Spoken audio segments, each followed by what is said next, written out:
Hello? Hello? Hello?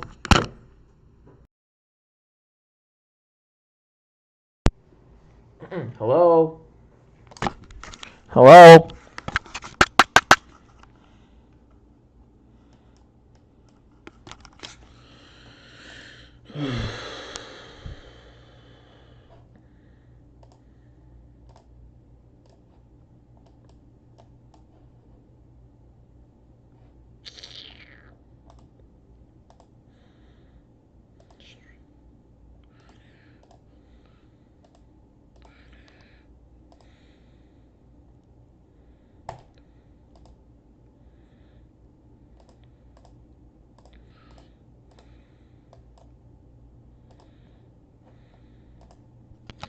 Hello? Yes, finally.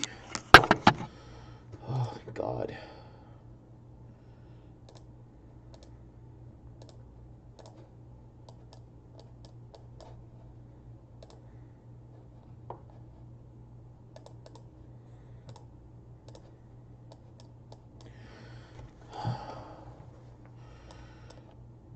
Some audio. Okay.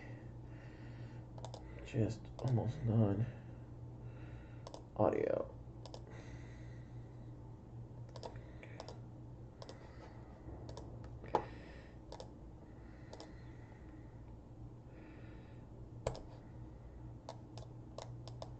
Hello?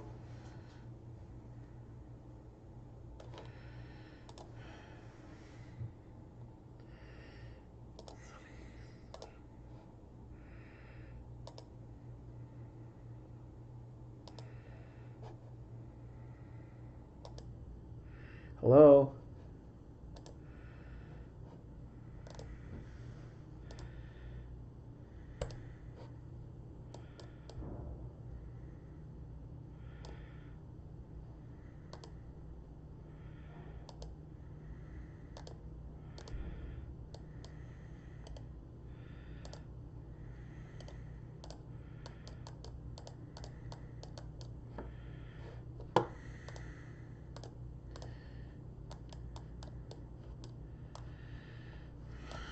Kidding me right now. Shoot.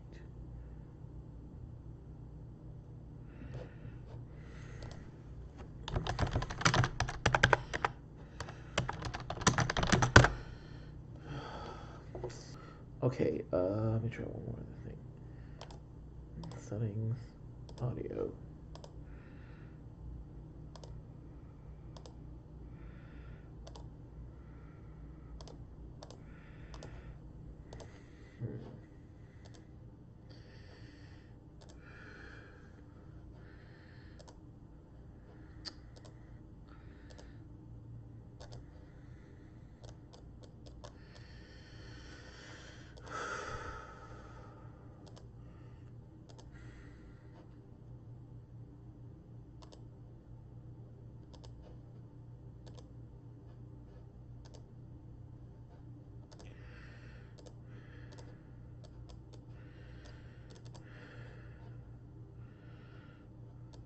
Hello?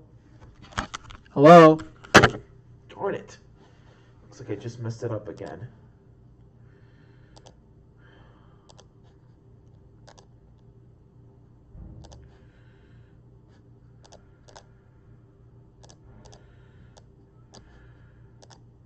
Hello?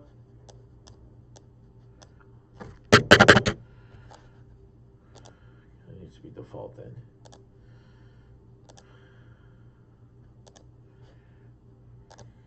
Default. Default. Hello?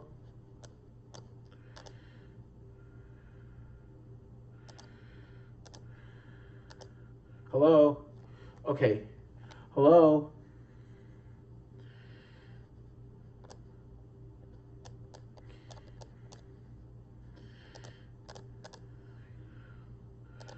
Hello? Yes. Okay, it's working. Woo! I got it to work. Yes. Okay, good.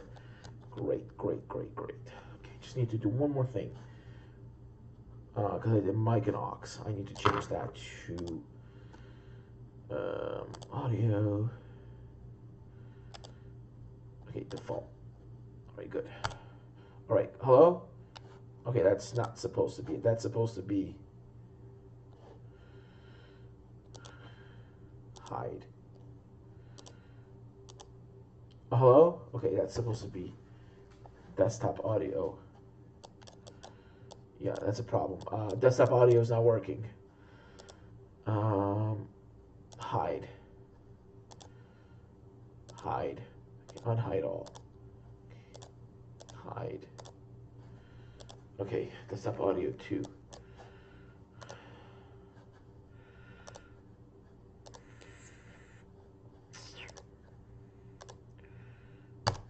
Hello? Okay. Okay, speakers. Okay.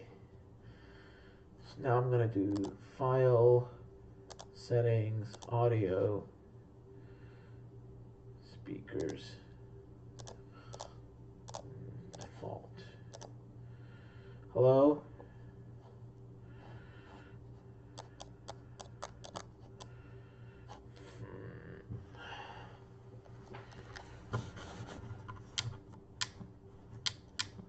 Okay, let's go to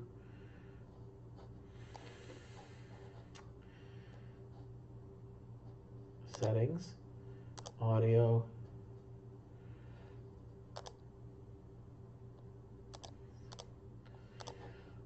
okay, hello? Okay, so now let's go to Settings again, Audio,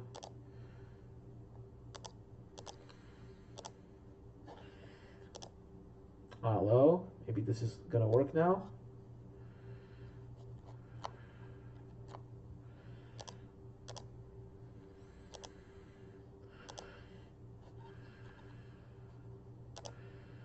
Hide. Hello? Okay.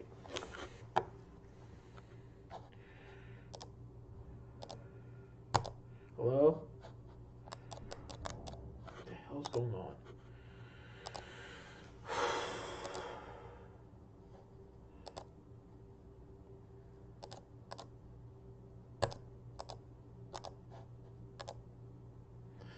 Okay, something's going on.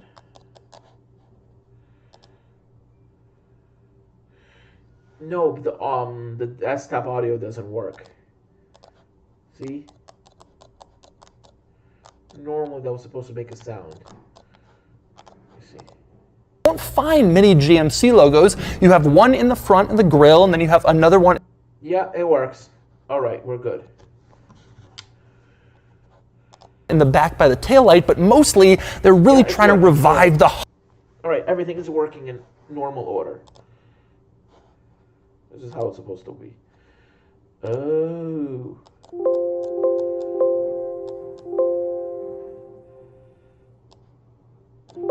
Okay, now I got it. I think I got the problem now.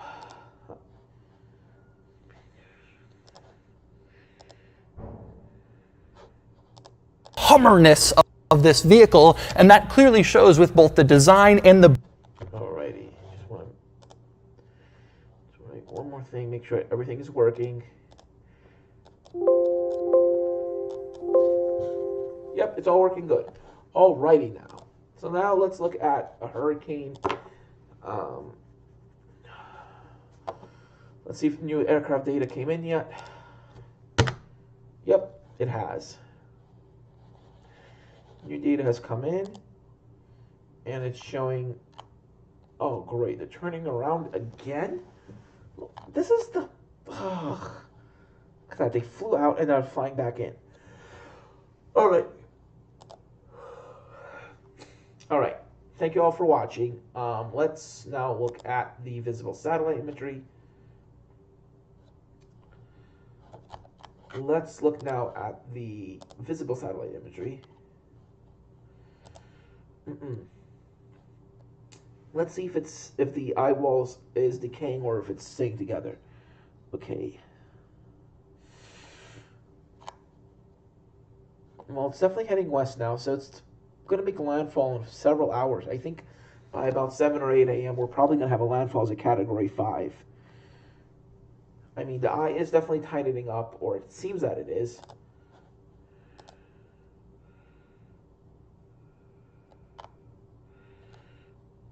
Let me redo this now.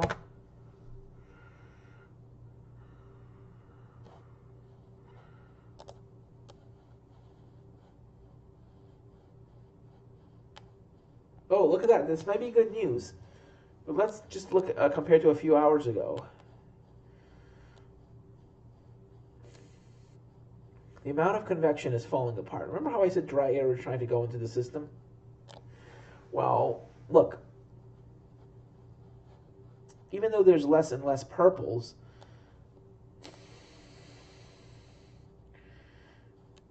I mean, I think landfall probably occurs a strong 4, likely right around here.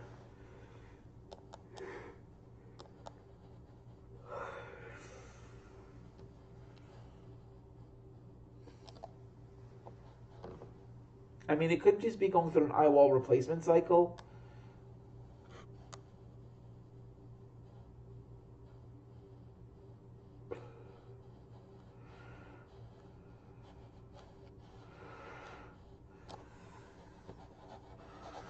I mean, look at this perfectly symmetrical hurricane. Just look at this.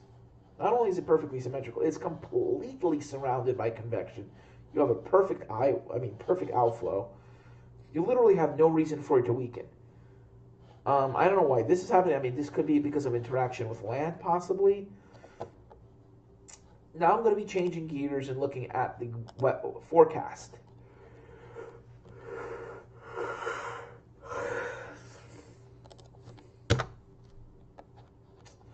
$3:28. That's just as of 3 minutes ago. All right. So let's look at NavGem right now.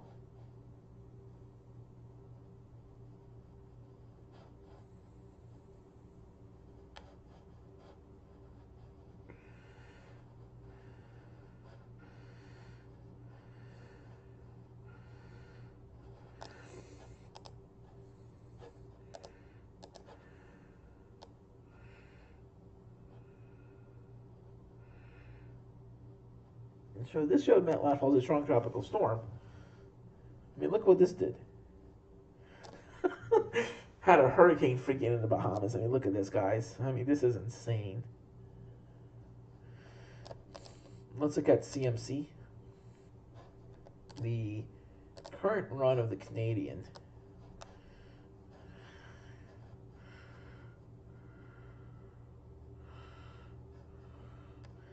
And it has a Florida landfall. Look at that. Huh. You look at that.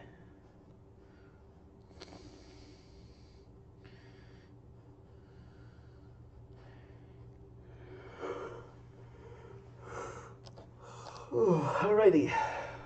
Let's look at the JMA.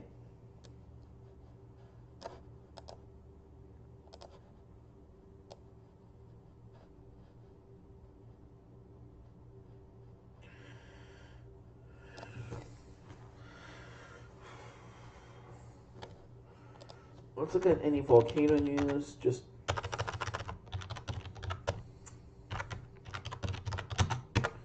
let's see if there's any volcanic news to talk about.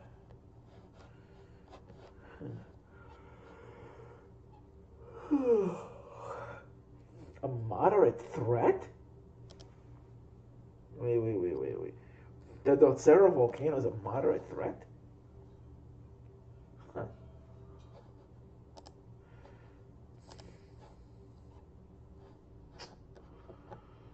Oh my god. These freaking ads.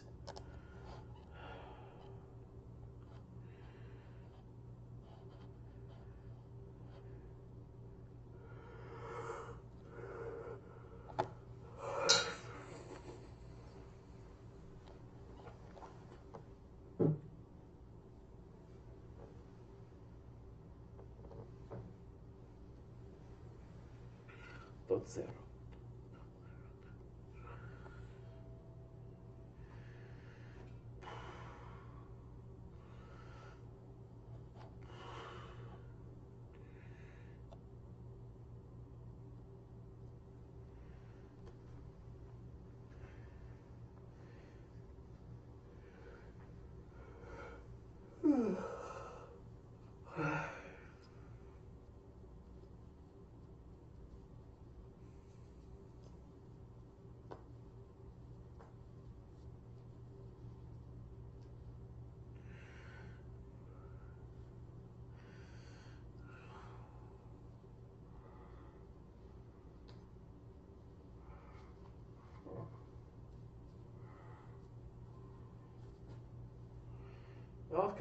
Vallex Caldera is a moderate. Wow.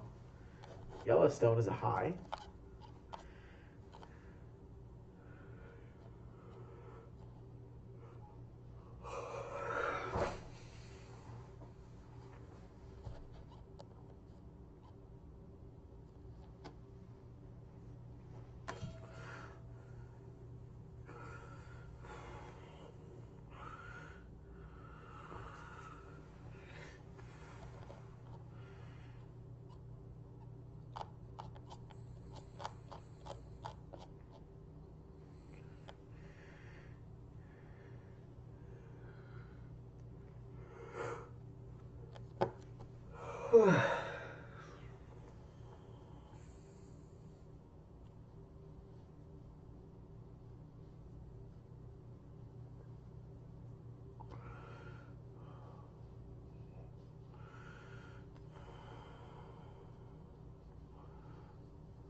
Yep, now let's go back to the hurricane. Alrighty.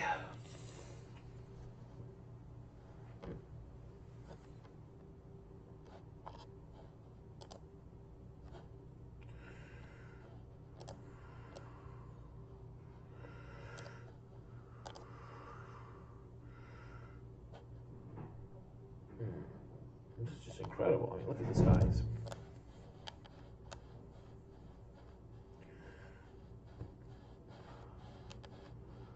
Jeez, I mean, this thing is just, it's a monster.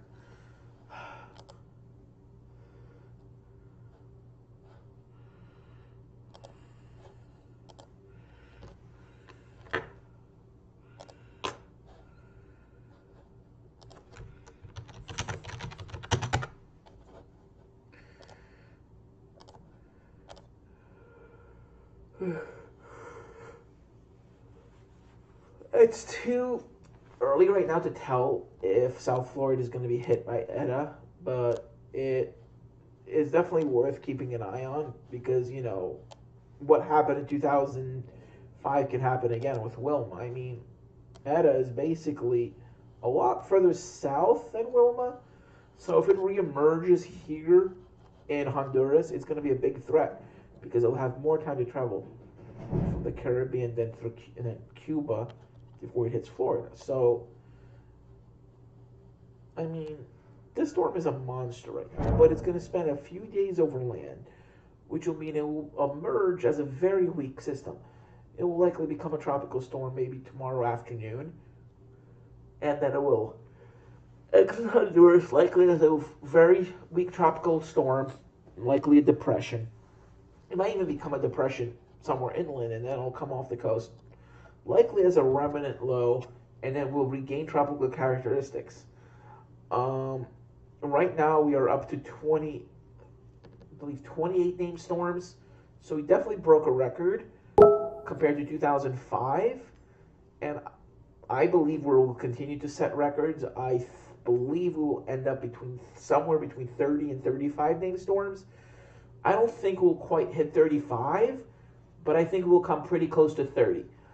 I'm also going to be changing gears, and I'm going to be talking about the winter. I expect that this winter, especially for the Northeast and the Pacific Northwest, will be very cold and snowy. It'll be a very cold and snowy winter for most of the northern United States, especially the Midwest. They're going to get an especially harsh winter this year. I mean, if you guys in the Midwest don't like cold and snow, I'm sorry guys, you're in for a really harsh winter. And there's reasons for this. And it has a lot to do with both the solar activity, but more so what's going on with the oceans. We're having a very, very strong La Nina right now. In fact, this is one of the strongest La Ninas in the last decade. This is a very, very strong La Nina, especially in this area here. So I'm going to go to Coral Reef Watcher. This will show you an animation. So this is going to be an animation of basically a week. Let's look at global. So this is going to look at a global SST anomaly. So this is sea surface temperature anomalies. So you want to focus on this area. If you want a cold and snowy winter, you want this area to be warm. And keeping in mind that this is getting warmer, you want this area to be very warm. You want this area to be cooler, this area to be warmer. And normally, if you want a cold and snowy winter, you want good blocking patterns. You want this to be warm, this to be cold, and this to be warm. Especially here. This is where you really want the warm waters to be if you want a cold and snowy winter. And right now it looks mixed, but here, especially here, normally the waters here are not supposed to be warm. So this is a very unusual area. Usually you get warm waters here, but because of climate change, because of global warming, almost all the waters, areas that would normally be cold, are not. The Pacific Ocean is sending very mixed signals. Yes, you're getting a warm Atlantic, but in the middle of an ENSO, in the middle of a La Nina, you're getting most of the Pacific is very warm. This is definitely because of climate change. I mean, look at the entire ocean basin. It's just all warm. It's just really, really warm. The entire ocean is just abnormally warm. I mean, look at this. Just check this out, guys. I mean, you're dealing with record warm waters basically all over the place. You're seeing almost very little cold. Like this is the only area of cold here, here, maybe a little bit here. But the rest of the ocean is just very warm. There's almost no cold air to speak of. Cold waters. I mean, yeah, you're having a very strong La Nina, but that's about it. North and south of the ENSO regions, it's very warm. I mean, look at this. You're not dealing with a very cold Pacific.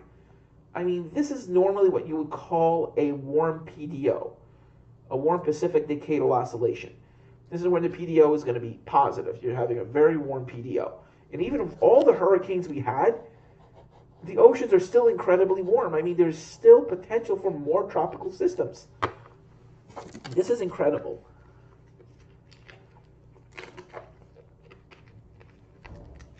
This is climate change, guys. This is what climate change looks like.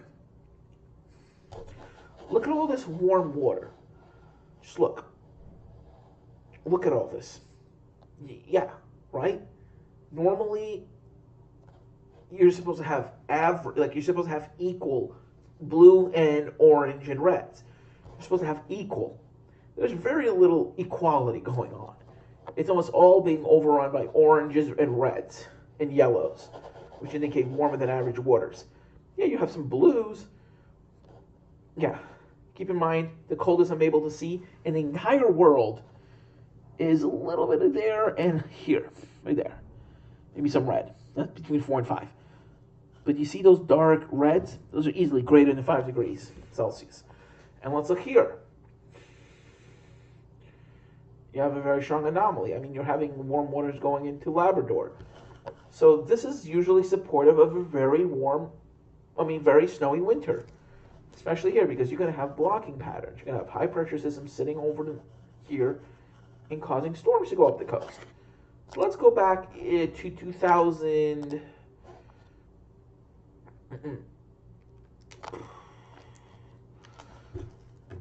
Let's go back to 2010, for example.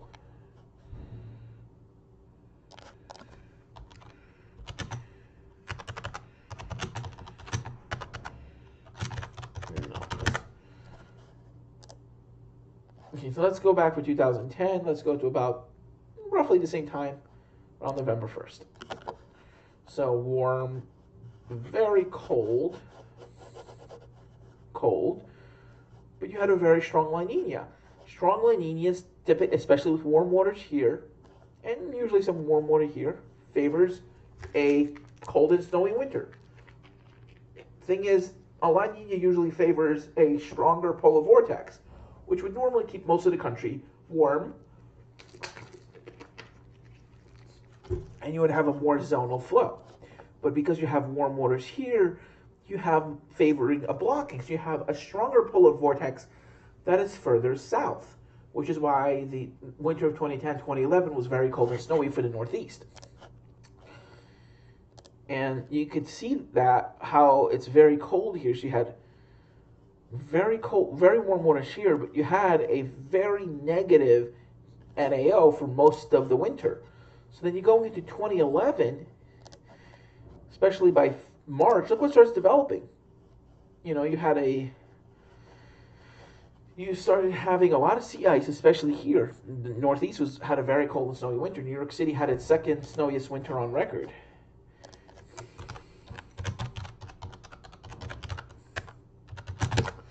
So what am I going to say for this winter? I'm getting a lot of mixed signals.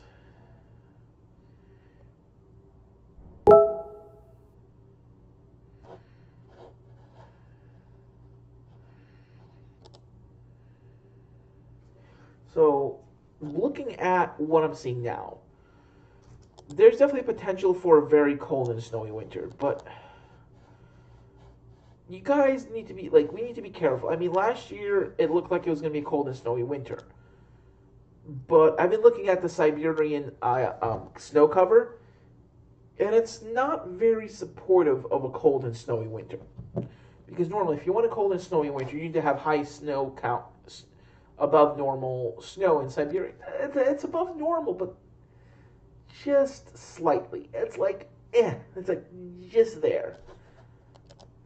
Most of the above average snow cover is actually here in the northern hemisphere.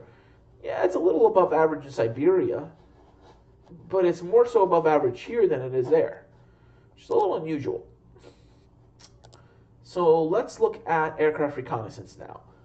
I believe that the plane has probably turned north. Yeah, finished. And look at this. He's going back. Cool. So, alrighty, let's look at this now again.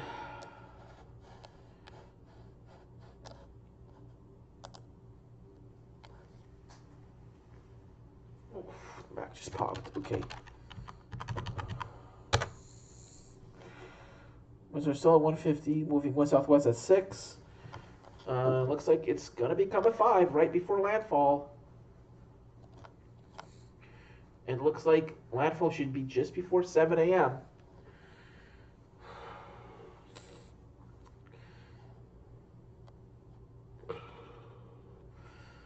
Looks like it's going to be a very, very close call for landfall.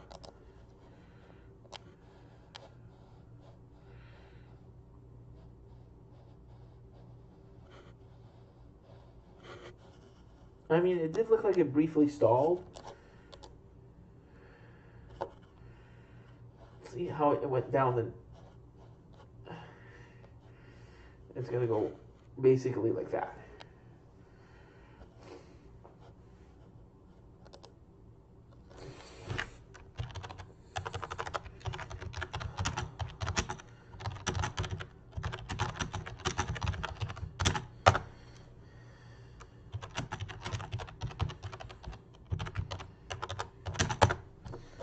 All right, so I'm also going to be looking at not space weather, but like this. So this is comparing now, I mean then and now. So let's look now. So let's look at right now.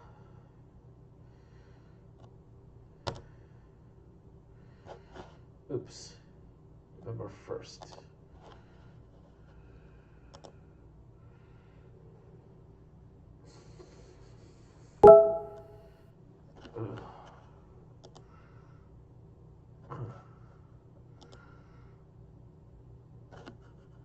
Well, thank you for joining me.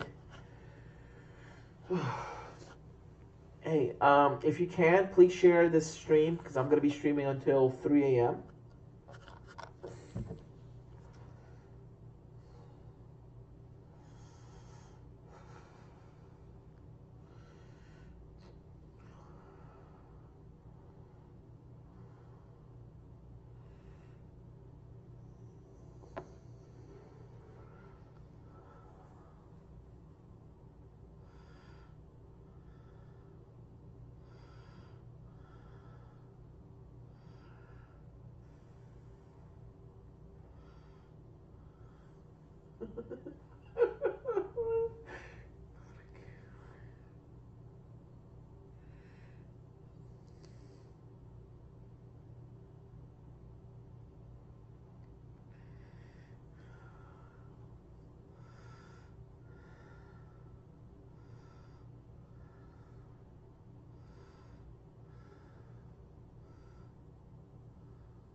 Yeah.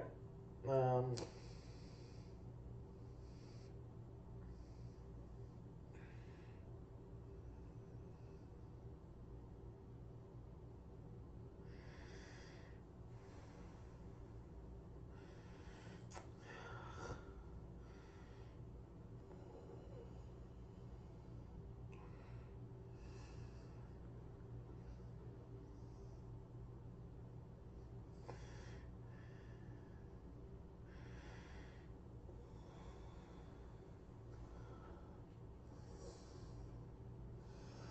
Alrighty, guys.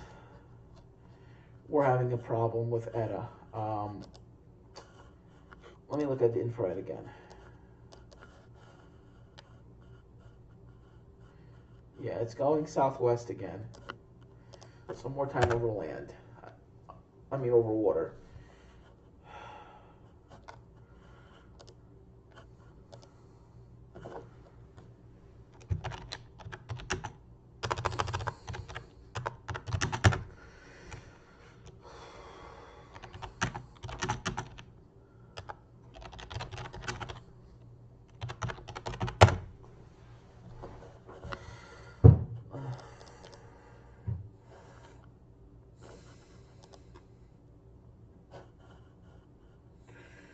And right back at it. And then it's going to do it well and then blow up again to Cat 5, and then it's going to head right into the Gulf. Guess what we freaking need? Freaking 2020.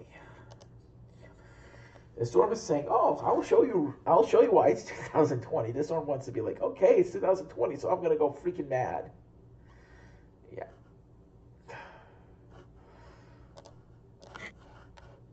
No, great. It's going south again? Gotta be kidding me.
His car. Yeah, that's a really cool car. Why couldn't GM do that the first time that they made the Hummer? Why can't they just turn the EV into a freaking Hummer? All right.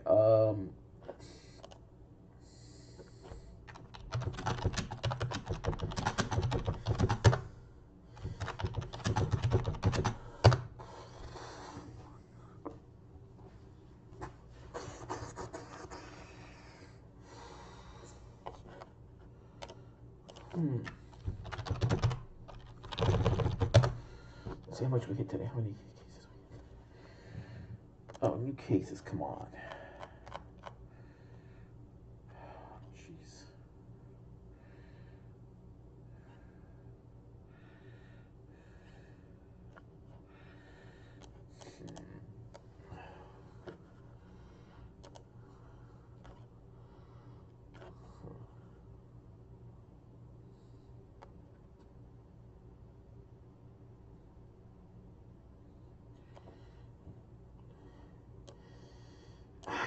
71,000 active cases. Are you kidding me? Oh my God. Oh my God. 71,000.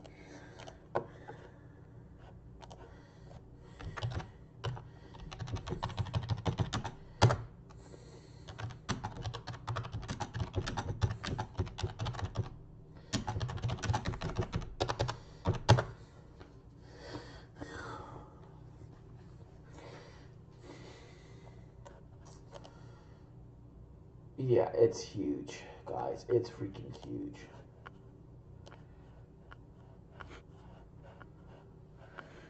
Oh my God, the eye is contracting again. Yep, it's undergoing an eye wall replacement cycle right now. It just underwent one. Yep. Now it's probably going to become a 5 right before landfall. I'll be right back. I just need to use.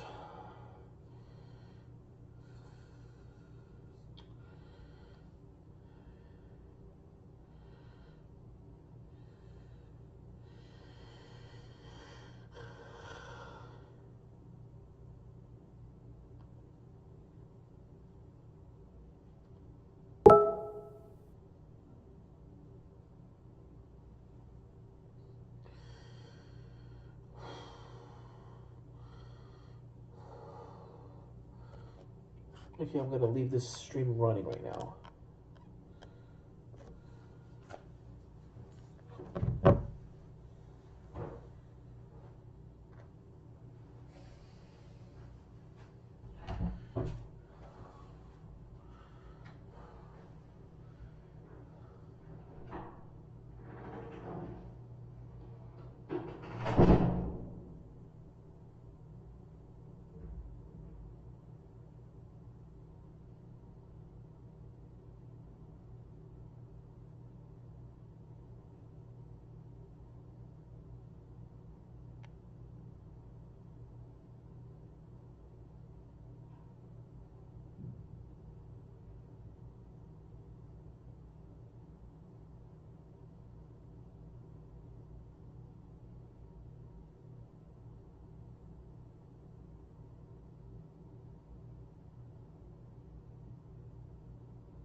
Jesus.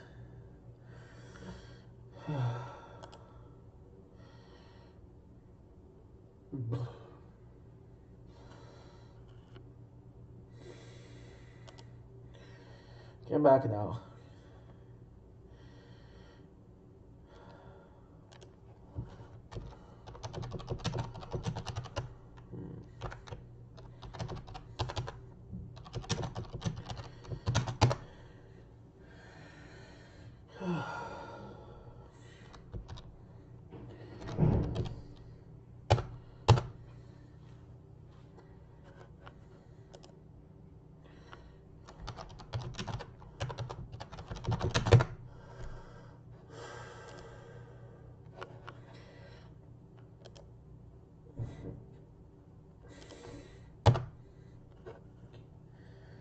This is why I'm concerned. Okay, the eye is contracting again.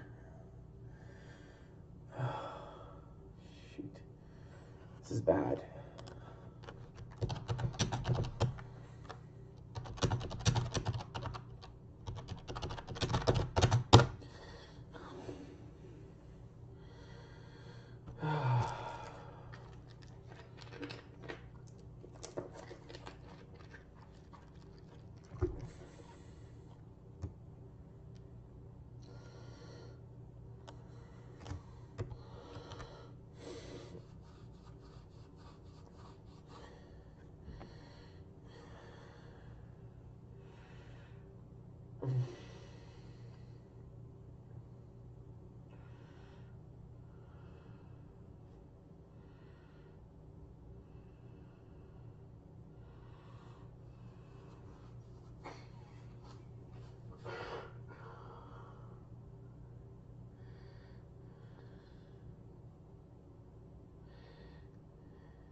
Oh my God.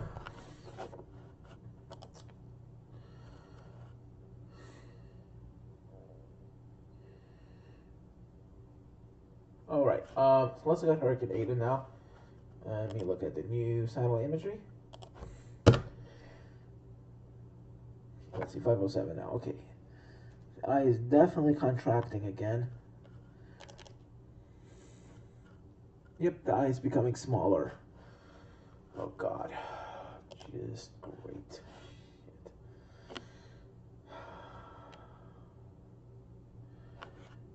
Wait. 90. Okay, that's a Pacific.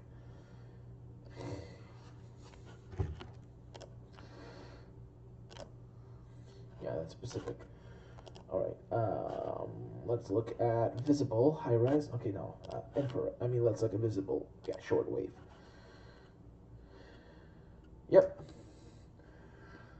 The eye has definitely contracted, and it's still headed southwest. You definitely have a pinwheel eye. A pinhole eye, a very small eye. Like, that's probably a tiny eye. I mean, even though this island is so close to the eye, it's probably only getting 70, 80 mile an hour winds. Maybe even tropical storm because the eye wall is very, very small. They're probably getting 50, 60 mile an hour winds there. Maybe 80 gusts. I mean, this island's definitely getting maybe some hurricane force gusts. But I think the worst conditions are just to the south of the island.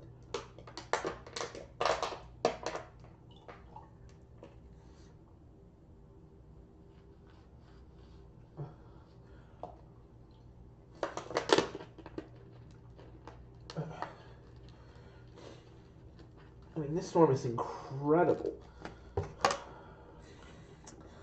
We have an aborted Hurricane Hunter mission. This one aborted already. Air Force 303 has aborted. I believe the reason for the abort is probably that they forgot something. Maybe there was an issue with the aircraft. I believe maybe likely there was probably a problem with their fuel sensor. So storm's probably going to make landfall around 13.8 degrees north, likely over here, so probably in a few hours.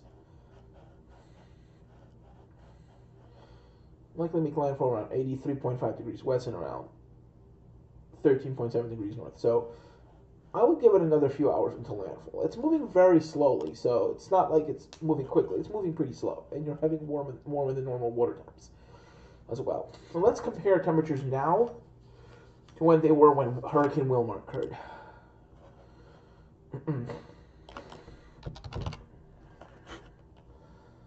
Okay, let's compare that to 2005.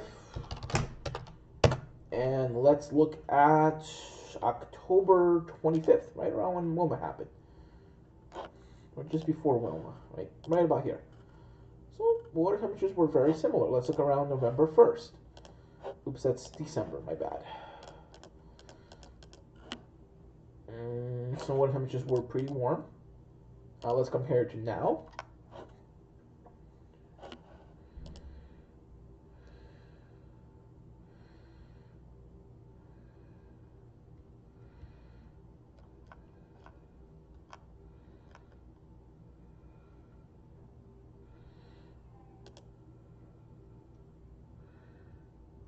Oh my god, alert level 2, that's really bad.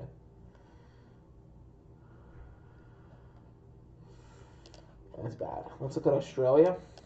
This is where people are really concerned. Okay. No stress. Okay, that's really good.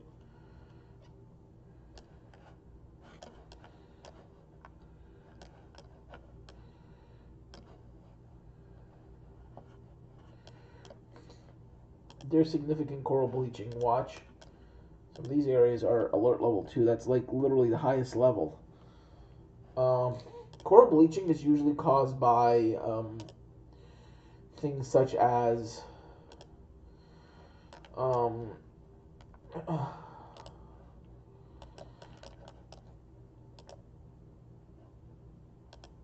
what causes the effect in coral bleaching is not only ocean acidification but water temperatures,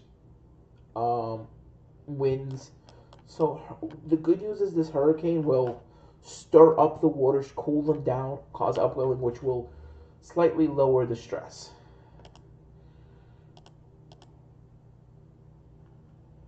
Normally we have higher sea surface temperature anomalies.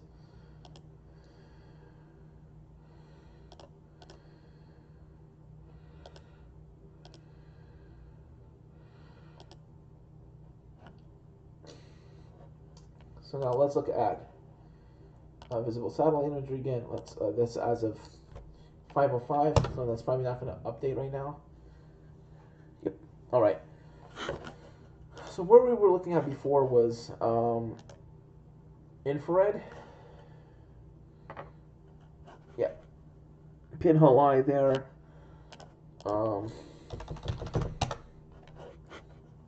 Let's go to HRRR. Simulated reflectivity.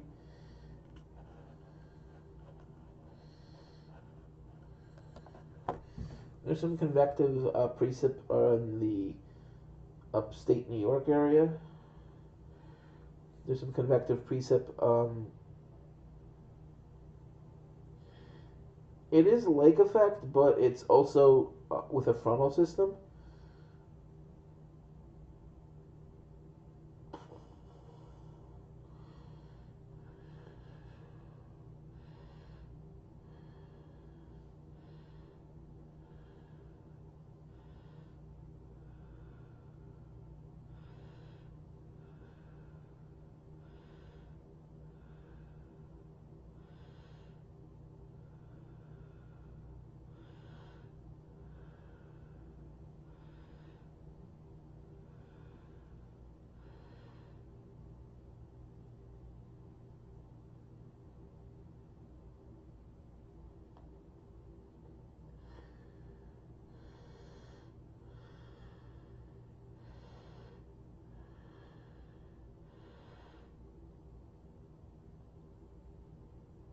Oh man, I wish I was at Oswego right now.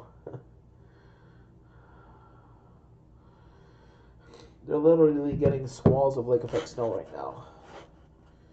So what's happening at Oswego is one of these feeder bands is coming off the lake. So this is a little bit to do with lake effect.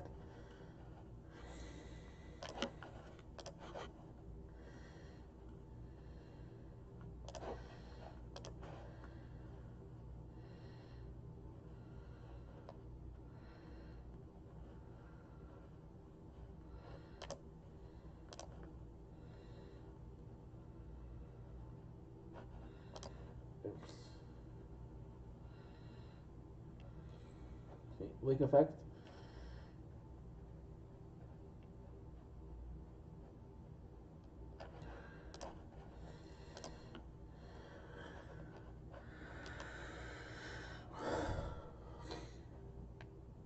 Okay, let's see.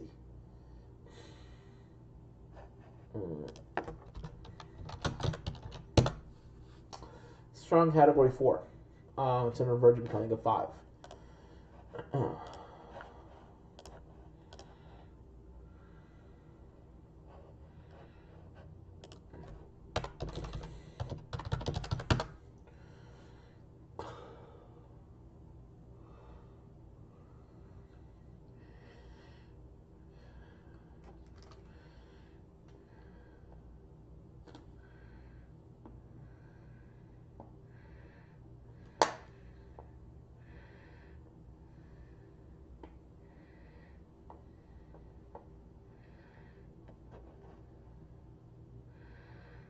Wow.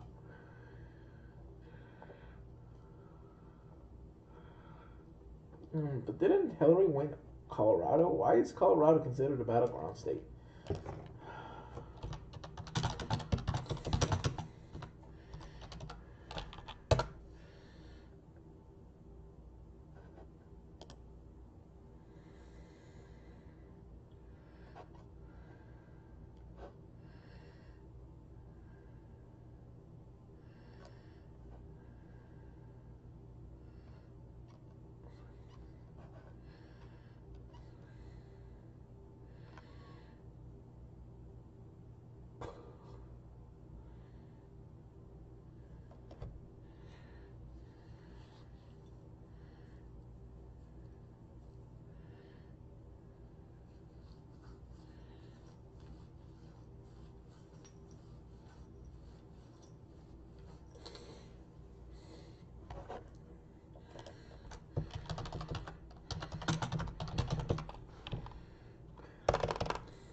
Let's look at the infrared satellite again. Yep. This is really bad, guys.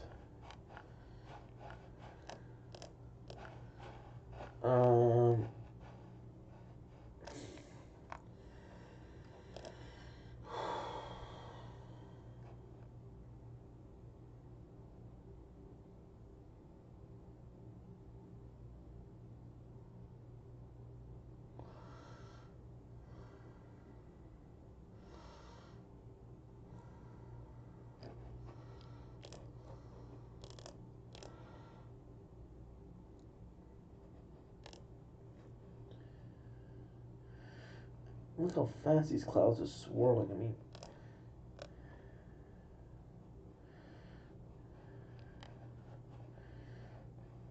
I mean, this is a category 5, so these clouds are swirling fast. I mean, look at this. See, let's say in only 1 hour, we go from all the way from here, and they swing almost entirely around. Like, this storm is rotating really fast.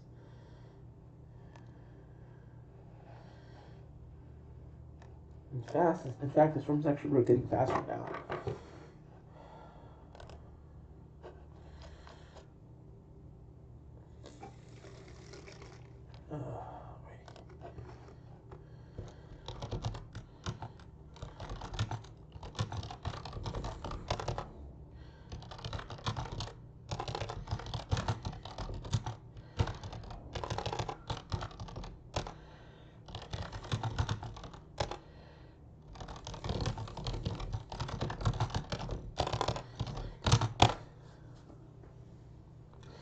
So the eye underwent an eye wall replacement cycle. I could actually point out when that happened. Let's look at the infrared satellite imagery. So the eye wall replacement cycle happened right around here. This is when the eye wall replacement cycle started happening. So it already underwent the cycle, and you can see the eye is a little larger. You can see it's still kind of undergoing it, but it's almost basically finished with the replacement cycle. Let's look at aircraft reconnaissance. I don't know why this plane is going back. Anyway, let's go back to satellite imagery.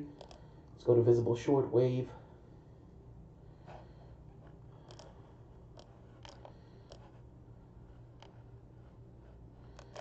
Looks like it underwent the cycle. I mean, you can see a very pinhole eye. I mean, you basically see a perfect symmetrical eye there. That is literally the tiniest eye I've ever seen. I mean, that is what is classified as a pinhole eye. That is a tiny eye. But the fact that it's contracting again means the winds are going to pick up. You're likely going to have pressures under 900 or very close to being 900 millibars when landfall occurs. So let's look at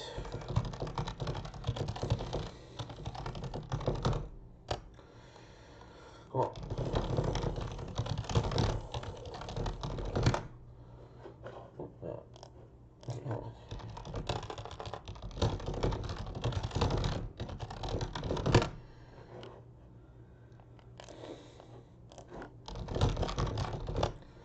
let me see how fast I can type.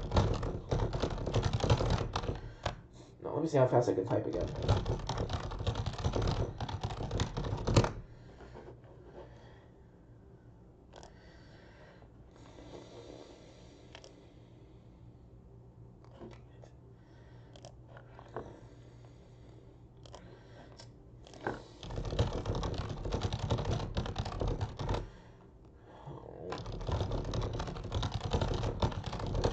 I screwed up again. Hold on.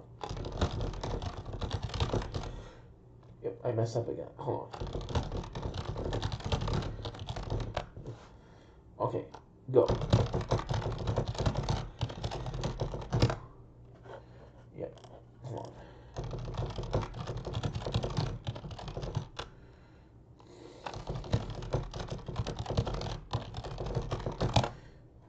Alright, got it. Let's try it one more time.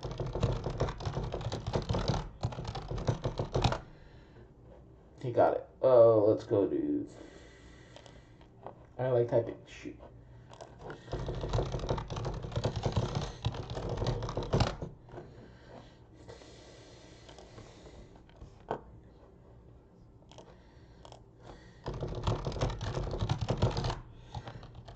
Oops. Yep.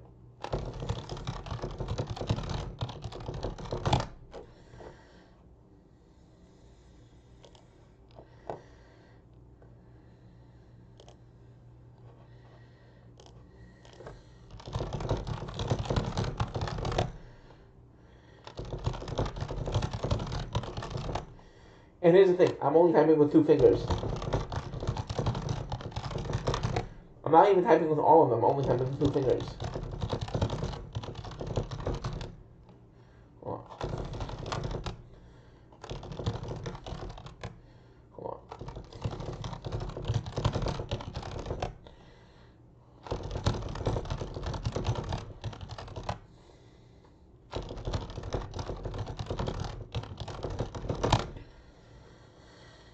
I'm trying that one more time, hold on.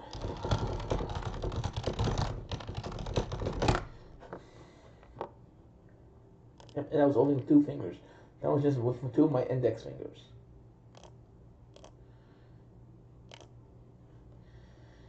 Here comes the hurricane. Hey, look what it does. It goes into freaking Louisiana. And then just... Oh my god. Okay, this just doesn't make any sense.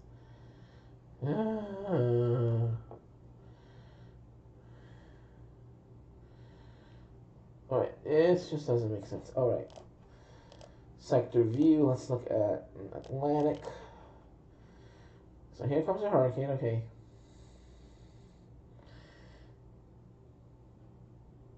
But what if this actually becomes a hurricane and it just reemerges here?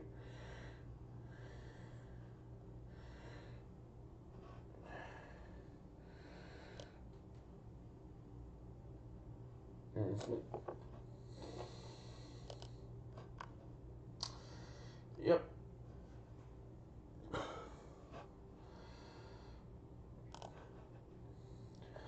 Let's see. 505. Alright. Looks like it changed that.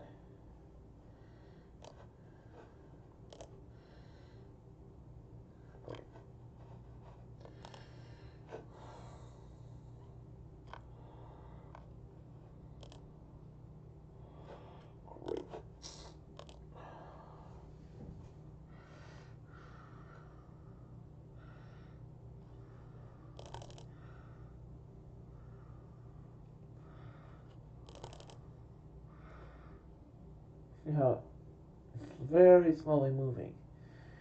But you see how fast those clouds are moving? I mean, they're moving fast.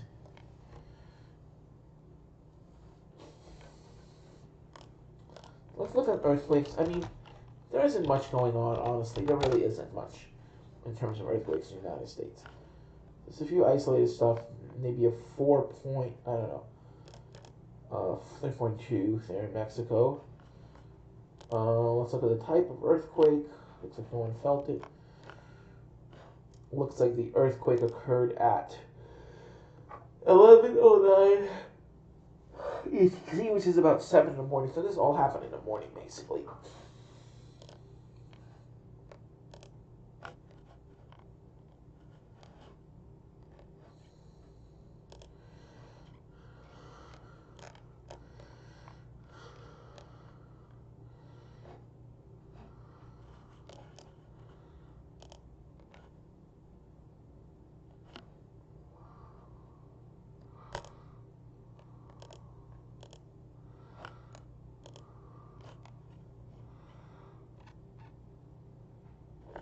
Let's see the type of quake it was. Strike slip, and 10 people felt it. Yeah, it's pretty weak.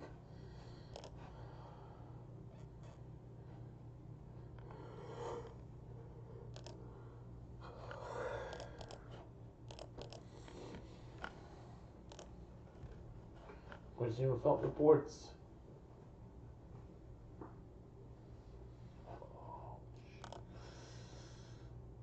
Ooh.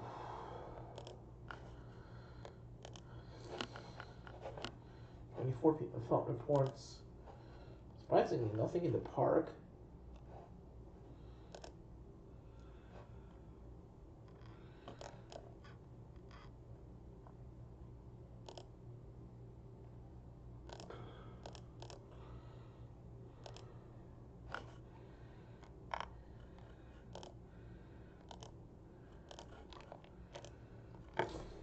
No felt reports. Wow.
Alright, yeah. You know what? Let's just watch this video. It's a really cool video. Branding on the outside. And in addition to the obvious Hummer logos on the outside of this truck, you also have some hidden ones all throughout the exterior, and those with with both the design and the branding on the outside. And in addition to the obvious Hummer logos on the outside of this truck, you also have some hidden ones all throughout the exterior and the interior, design and the branding on the outside. And in addition to the obvious Hummer logos on the outside of this truck, you also have some hidden ones all throughout the exterior and the interior that sort of subtly remind you that you're in a Hummer. For example, here's a little Hummer logo fitted into the rear taillight. You wouldn't necessarily know it's there unless you're looking for it, although I personally prefer the one on the third brake light on the top of the tailgate, and the branding on the outside. And in addition to the obvious Hummer logos on the outside of this truck, you also have some hidden ones all throughout the exterior and the interior that sort of subtly remind you that you're in a Hummer. For example, here's a little Hummer logo fitted into the rear taillight. You wouldn't necessarily know it's there unless you're looking for it, although I personally prefer the one on the third brake light on the top of the tailgate. You can see it's an H, but again, you wouldn't necessarily know that it makes that shape unless you're specifically looking for it. The headlight, same kind of thing, little Hummer logo integrated in there. And there are various H's all throughout the interior and exterior, just little subtle ways to remind you of its Hummerness. And speaking of little hidden things on the outside of this truck, take a look at the C-pillar behind the rear doors. You can see there's this little American flag hidden here, and there's one over on the other side as well. It's blacked out to go along with that color trim there, and again, it's just another little hidden Easter egg to remind you of this truck's Americanness if you know where to look. And when it comes to hidden Easter eggs, there's more to this truck than just that. Open up the front door and you notice on the door panel on the speaker cover, you have this textured surface. It turns out that is a depiction of the surface of the moon. It's a relief map showing the Sea of Tranquility on the moon. I'm not exactly sure why they've done that, but I guess it's because this truck is like a new frontier for General Motors, just like the moon was a new frontier for mankind, and it helps to emphasize this truck's capability. You can also see, if you look closely on that surface, a little moon boot, reminding you that someone did indeed traverse the moon, just like this truck will traverse the terrain. And check this out. The dead pedal inside the driver's footwell is perfectly sized to match Neil Armstrong's moon boot that he used to walk with on the moon, again emphasizing that moon and capability theme. That's a nice little Easter egg most people probably won't realize. You can also see as you move further in, below the center console, there's a large space where you can stick cargo, and again it has this texture on it for the surface of the moon. Same deal over on the passenger side of the door panel, that same speaker cover, more moon. It just makes the truck a little bit more interesting inside than your typical boring regular speaker covers. Okay, next up I am inside the Hummer EV's interior for the very first time, but before I talk interior, I want to discuss the trim levels and the various different models you'll be able to get. So this truck is launching with the Edition 1 model, which will come next fall, just about a year from now, not that far away. Now, the Edition 1 is sort of the top of the line launch version, and General Motors says it's all already spoken for. There was so much interest in this truck when it was first shown off that people have already reserved all of the Edition 1 models they're going to make. But that'll start around $113,000, pretty pricey for a pickup truck, but cheaper versions will follow. After that, you'll have the 3X model, which will start around $100,000. Then there's the 2X version, which will be around $90,000. And then there's just the 2 version, which will start around $80,000. Now, the Edition 1 and the 3X models will both have 3 motors, 1 in the front, 2 in the back. The cheaper 2X and 2 versions will only have 2 motors, 1 front, 1 back. They'll still be 4-wheel drive. They just won't quite have the performance of the 3X and the Edition 1, but of course they'll also be cheaper. Now the 3X and the Edition 1, they're the ones coming first. Like I said, Edition 1 at the end of this year, 3X in 2022. The dual motor vehicles are coming later still. And in case you're wondering, the Hummer EV will be built in Detroit. But anyway, let's talk interior, because the inside of this vehicle is a big departure from pretty much anything else on the market today. For one thing, squares everywhere. It is the new trend to have curves and circles circles and lines line up throughout the interior. Not in this. You have squares, rectangles, boxes, again to emphasize the tough, muscular nature of this vehicle. It is not intended to be soft and curvy. It is intended to be boxy and brawny, and that is exactly how it comes across in the interior. You can also see all of the switches and buttons are very large, big toggle switches to change the climate control and these settings below the climate control. Very large switches, so they can be pressed if you're wearing work gloves or pretty much anything else you might need to do. There's no small little dainty buttons anywhere in this vehicle. That is not the point of the Hummer EV. And next up, I want to move on to the back seat. And the first thing I want to cover back here is rear seat room, which is good. You can see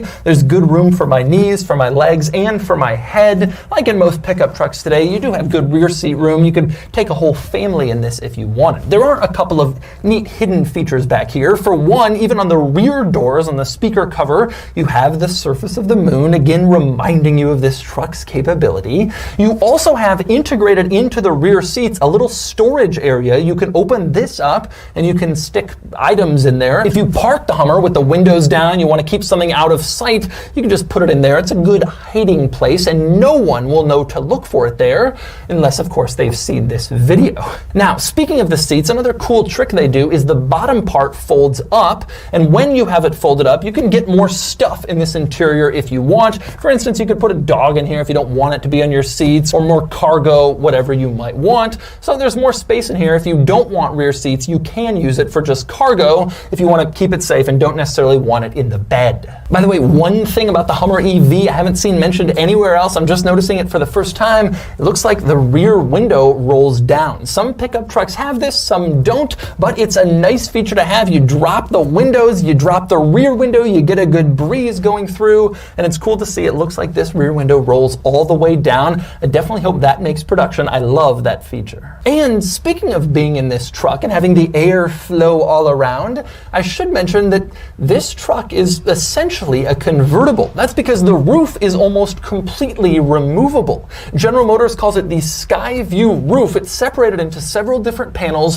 which can be completely removed, taken off, and then the truck can be completely open. You don't even care if the back window rolls down or not because you have full openness all around you, which is always cool to have when you're off-roading. Makes you feel a little bit more nature-y and out in the world. Now, I had read that the truck had removable roof panels, but something I didn't realize is that when they're in place, they are glass. So even if you have the panels on, you can still see through them and see the world all around you, even if you don't want to remove the panels. That makes it feel like a big sunroof in here, and it helps make it seem less claustrophobic, more open, since you don't just have windows on the sides, but also above you, both front and back. It's a cool touch and I like how it looks. Next up, I want to move on to the bed, which General Motors says will be offered with a power tonneau cover, meaning that if you want to put stuff in the bed but you don't want it to just be completely exposed, you will have a cover that can slide over the bed and cover it, and so it'll kind of function like a trunk if you want it to, and it's power operated, so you don't have to screw with any zippers or latches or whatever. You just push a button and it goes over the bed, and that is what you would expect from a luxury off-road performance electric pickup truck. And by the way, on the subject of this bed, it's important to point out it is 5 feet long and 48 inches wide. So you can stick a 5 foot by 4 foot sheet of plywood or whatever you want in the bed. And this truck includes GMC's latest tailgate design that's like the Swiss Army knife of tailgates. It can do practically anything. I have demonstrated it in my GMC Sierra video, which I will link below, but the point here is that with the tailgate and its fully extended position, you can increase your bed length to almost 7 feet, which gives you even more ability to carry stuff around in the back of your Hummer EV. But even cooler than the bed situation is the front situation. This is an electric pickup truck, meaning there's no gasoline engine, meaning the front end doesn't have to be taken up by a giant powertrain and all of its components. And so the front end can rise up electronically, as you can see here, and it's a large storage area. General Motors tells me the production version front trunk will rise a little faster than this, but the point stands, you have a power front trunk in your Hummer EV for even more storage. And check this out, that Skyview roof I told you about earlier with the removable panels, those panels can fit inside the front trunk. So if you're off-roading, you decide it's a nice day, you want to remove your panels, you can stick them in the front trunk and take them with you, and you don't have to compromise your bed space to do that. That is pretty smart thinking. And there is oh so much more.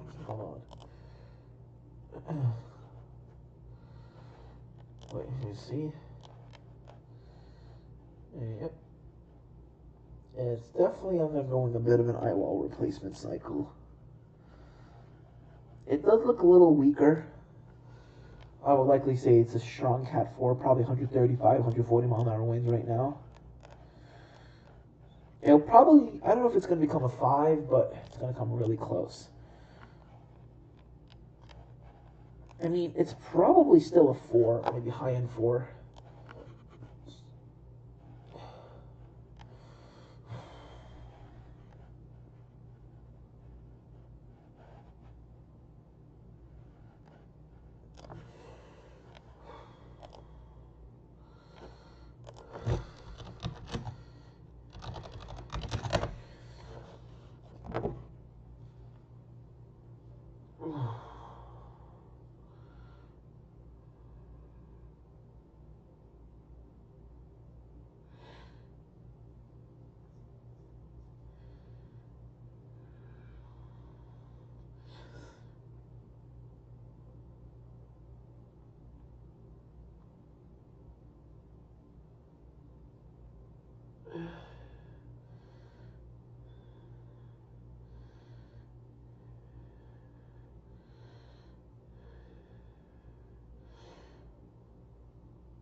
Alright, let's see.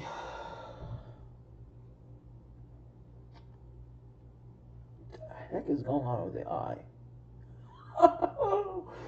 Okay, the eye is incredible. Okay, this is crazy. I'm going to send this to a friend of mine. Okay.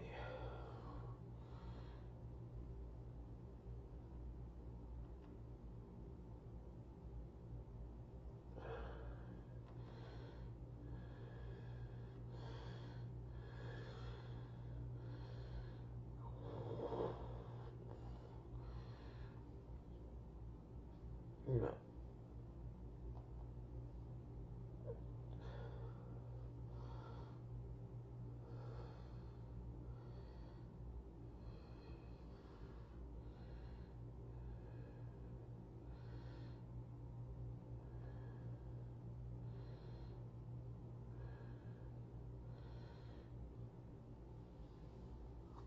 Okay, look at that. Okay, that scared me. The bottle just went pop.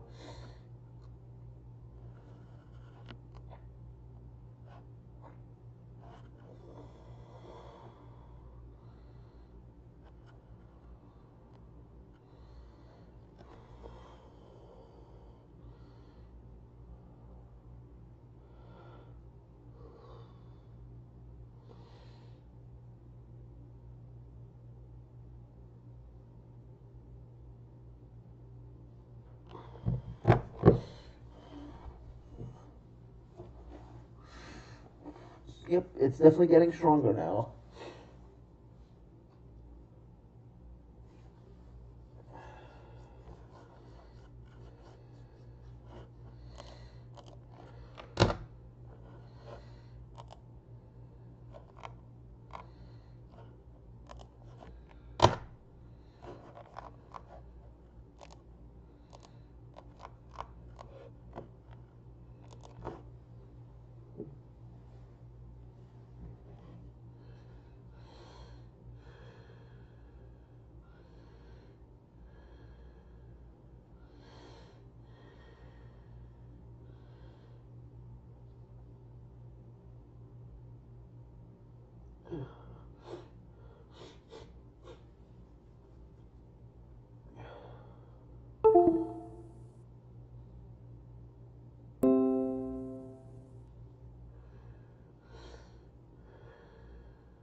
CBS, Jeff Berardelli.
In the back, they're blocking me in. That's fine. They're blocking me in. The Patriots followed me. This is their true colors. I want everyone to know they came. This is a hate crime. They're coming up to my car right now. Get out of the car! Get out of the car! Get out of the car! I'm not scared. If I was scared, I would have left. I need everyone to see this. That's why I'm chilling right here. For what?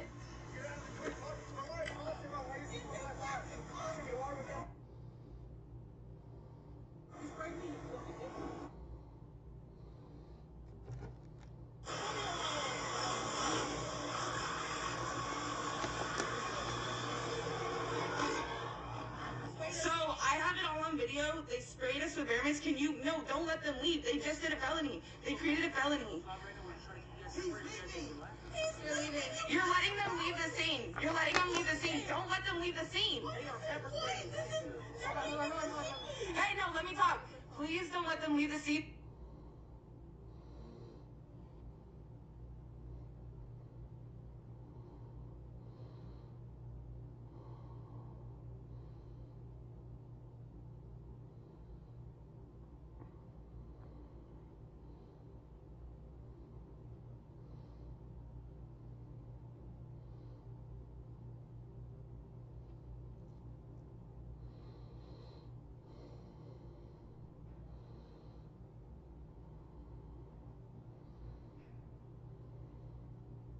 Ew. Oh my god, what the hell? Ew. Oh my god. Oh my god.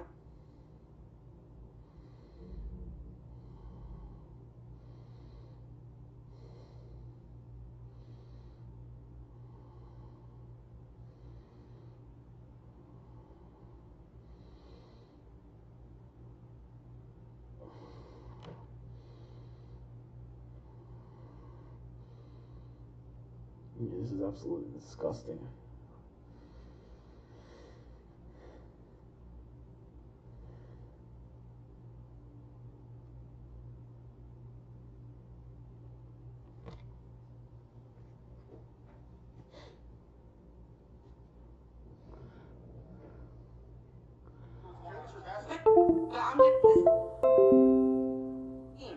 I didn't say you were. I said there are a lot of officers. No.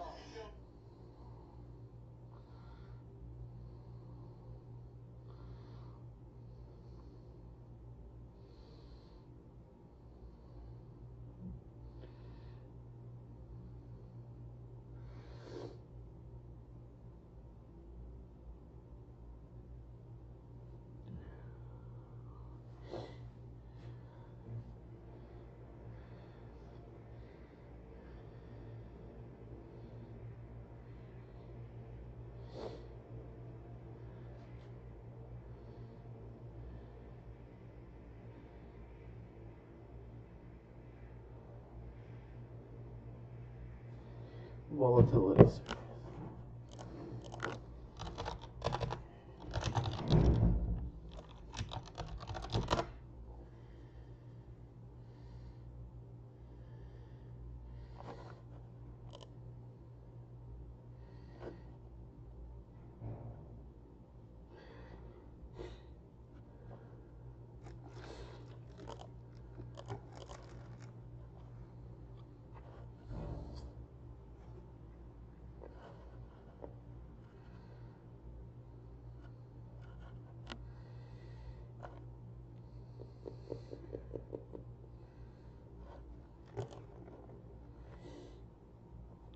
Let's look at oil prices right now. Stable, $36. That's good. They're low. Oil and gas prices without taxes would be about $1 right now.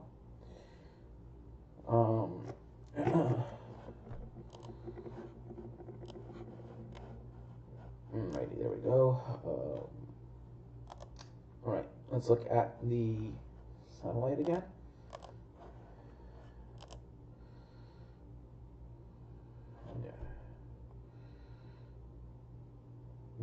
This storm is just crazy. Oh God. Yep, it's doing it. It's doing an eyewall replacement cycle, guys. It's doing a full on. Just did an eyewall replacement cycle. Yep. It's probably doing one right now. It's probably, but because it's doing it hours from landfall instead of like right before landfall, it could still rapidly intensify some more. I mean, it's moving really slowly. Considering how little it moved in 5 hours, I mean, it could still be offshore by around 7 or 8 a.m. So, yeah.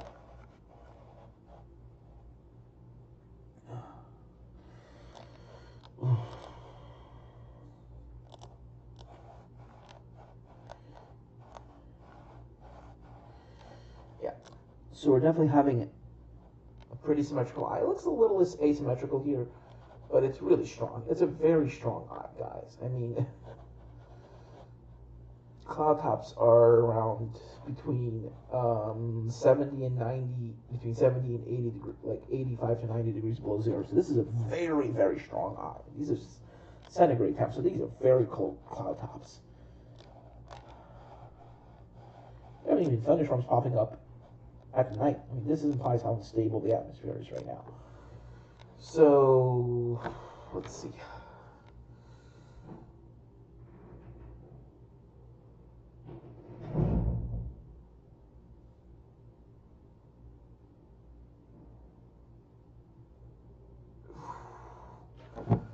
All right, let's look at this now. Oh, great. I'm going to share it again. And I'm going to take this to Discord.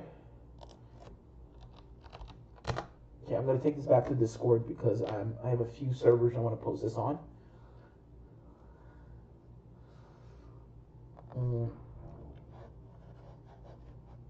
Oh, great. My computer just froze.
I'm going to put this on a few. Self promo.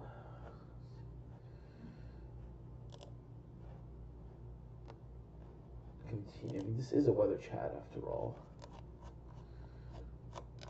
Okay, maybe not. Discord suggestions.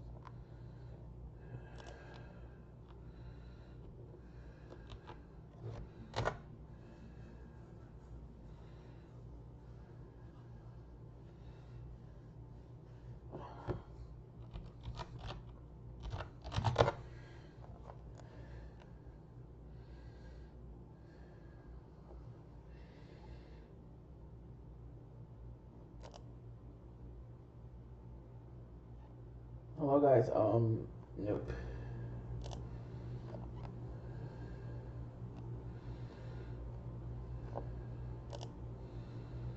Oops. Okay.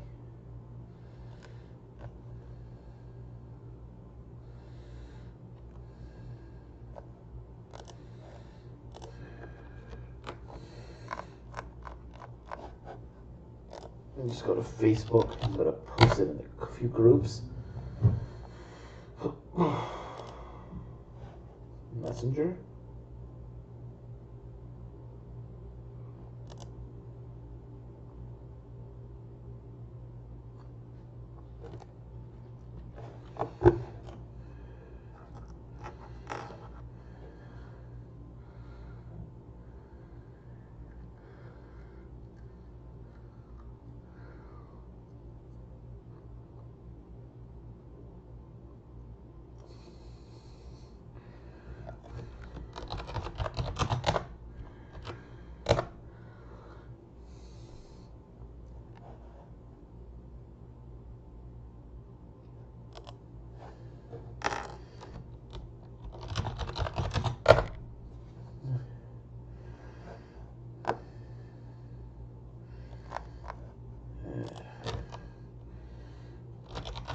Let me see if the image LANDFALL is active.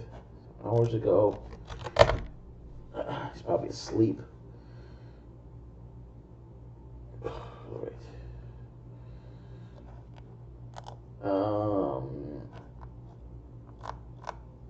Yeah, I'm gonna go in groups.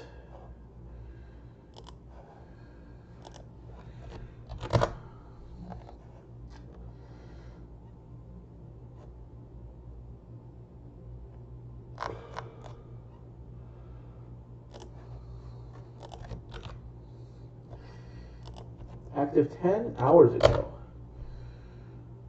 Let's see, maybe he.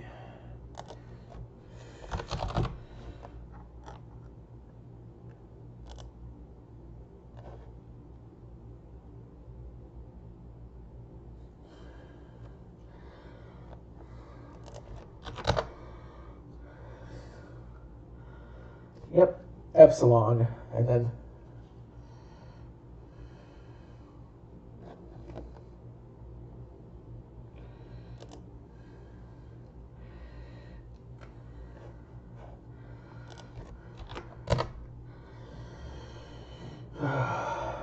so currently monitoring Hurricane Eta. Look at that. I mean, look at that. It has just underwent an eyeball replacement cycle, and Eta is looking healthier than ever, and it's now moving almost due west. It's kind of like doing this bit of a loop. It's kind of looping around like an outer eyeball, but it's now wobbling less and less and less, which means it's starting to get its act together. Right here it was wobbling around a little bit. See how it was just wobbling around like that? Hurricanes typically do that. It's very typical for hurricanes to wobble around like that. In fact, let's go to satellite imagery. Let's look at visible, the shortwave. And this is, you can see how it's wobbling around. See, it's not moving in a straight, perfect line. It's wobbling. It's doing little tiny wobbles because it's rotating around those mesovortices. That's why the sun even does wobbles, because planets like Jupiter, Saturn, Earth, see? Right there, see how it wobbles there?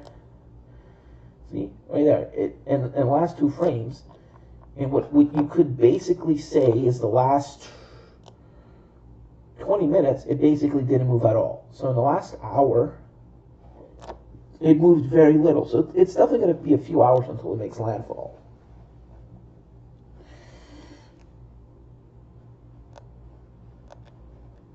but it's definitely a very strong hurricane. There's no doubt. It's a strong Cat 4.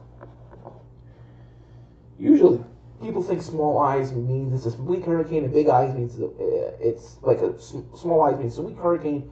Large eye means it's strong. Not always. Pinwheel eyes are typically associated with the strongest of the strongest of the strongest, like monster Cat 5s. I mean, you had a Cat 5 with a large eye, but the pressures were higher. When you had Hurricane Wilma, and it peaked at 888 millibars, 882, you had a very small eye. You had a pinwheel eye like you're having right now. The only difference is it underwent an eye wall replacement cycle as it was strengthening. So that kind of slowed it down a little. But there's still at least 7 hours until landfall. So anything can happen between now and 7 hours. You could have a rate of 3 millibars an hour. 7 times 3 would be, 21 millibars. And you could go down closer to 900. I don't think this storm is going to break 800, but break the 900 millibar mark, but it's going to come fairly close.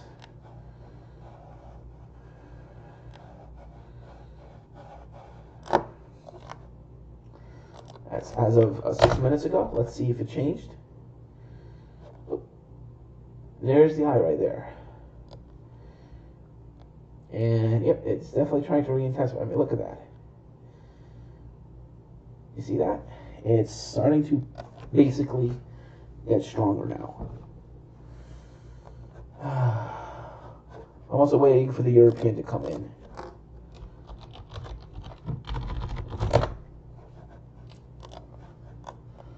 Regions, North Atlantic, lower dynamics, mean surface level pressure anomaly, 25, 81, of course. Let's look at the NavGem model.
Let's look at this again.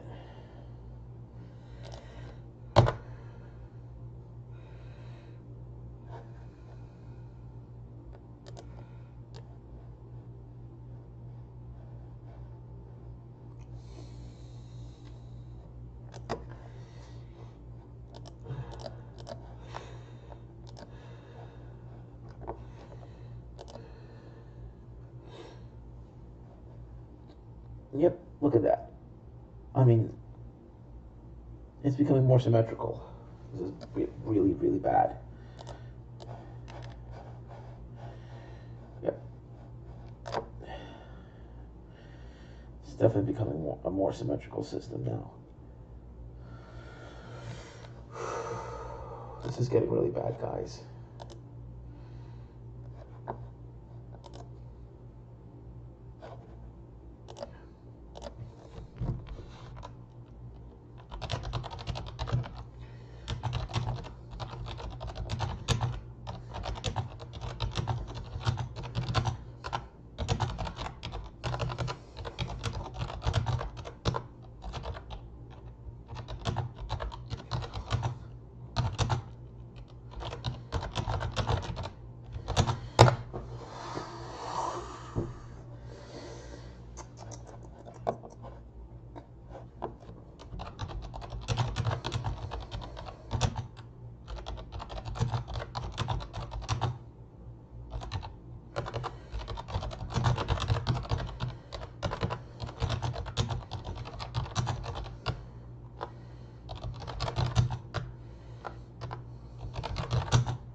Yep, this is basically a perfect trifecta for just a disaster.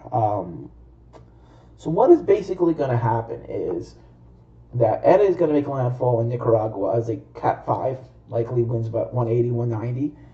But you're going to have a very small eye. So you're not going to have a huge hurricane affecting a wide area of strong winds, but you're going to have catastrophic flooding. You're going to have mudslides. You're going to have severe flooding. Basically, what happened to what happened to Honduras during Hurricane Mitch in '98? It will basically be a repeat of that. That is what's likely going to happen with Hurricane Eta. That's my big concern, is that this storm is just going to be a monster. It's just going to be a monster. It's going to produce so much catastrophic rain. It's just going to be horrible. That's my big concern, is how much rain it's going to produce. I mean, it's already producing copious amounts of rain over Nicaragua, Honduras. I mean, look at this. Look at all this moisture just streaming into Honduras. I mean, into Nicaragua, into Honduras. I mean, there's even some moisture going all the way into Costa Rica. This is incredible. This is a very, very compact storm, but it has so much moisture with it. Look at this huge envelope of moisture. This storm is very compact, but look at its huge moisture envelope, basically shielding the storm from any dry air, from any shear. There's literally nothing working against the storm except the land that it's going to go into once it makes landfall. But then it's going to reemerge back over the Caribbean, and some of the models have it once again becoming a hurricane. I mean, this afternoon run of the Euro is very concerning. I mean, look at this. Okay, it emerged, so makes landfall, reemerges, and then becomes a major hurricane once again. Major, major concern. And it actually becomes a possibly Category 5. I mean, look at that, 933 millibars. And you think, okay, that might be an anomaly. 930. Let's go to yesterday. 996. Okay. I mean, almost all of the models are showing very strong system. A very, very strong system. Okay. So basically, storm emerges about hour 9. This is when the storm emerges, and then it just blows up. I mean, if this happens and it goes into the Gulf and it goes up the coast, you're going to have a disaster from Florida all the way up to New England with strong winds and heavy rain. I mean, this is a very, very impressive system, especially in November. I think there's only been one Cat 5 in November.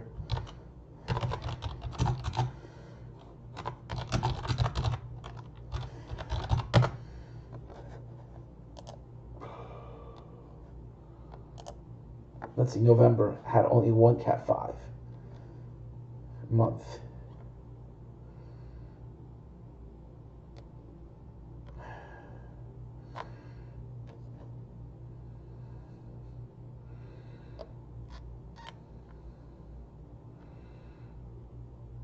November. That's the one. You had a Cat 5 in November. It was basically the only Category 5 in November. But how do they know if it was a Cat 5 if it occurred over the open waters? That's what I'm confused about. How do they know? Lowest pressure was less than 950 millibars. Maybe that's how. I'll guess the pressure.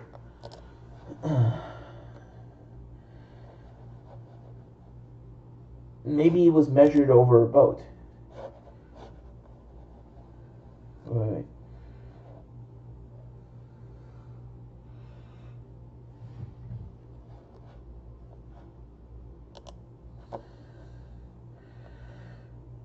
Okay, ship. Right.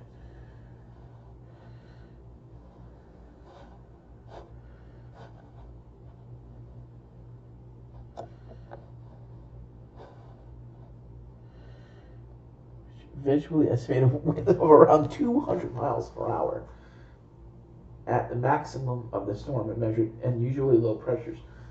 Early on November 6th, the hurricane peaked with maximum sustained winds estimated 175 miles per hour.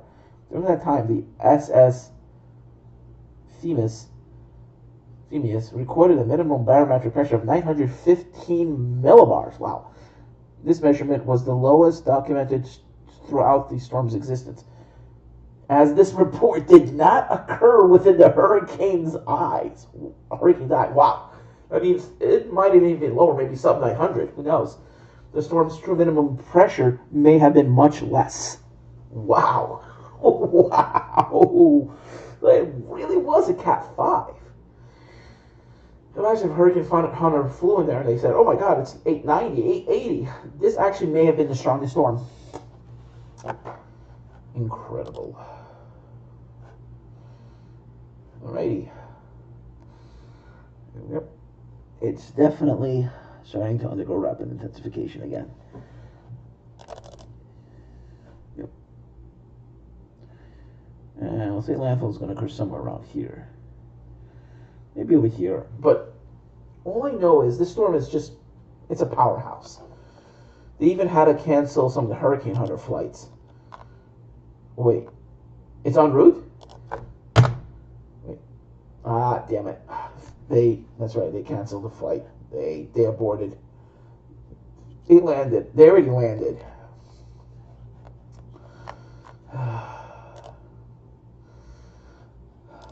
Let's see.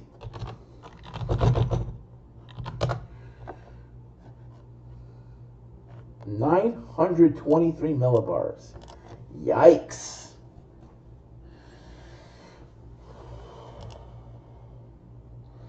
Yeah, yikes.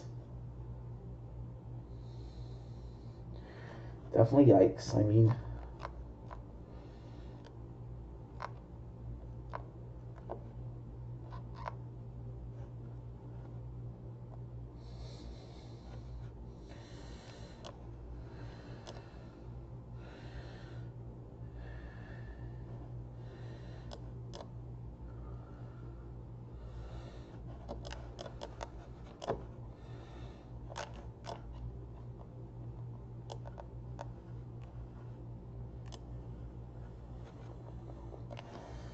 let's see what the European is showing now.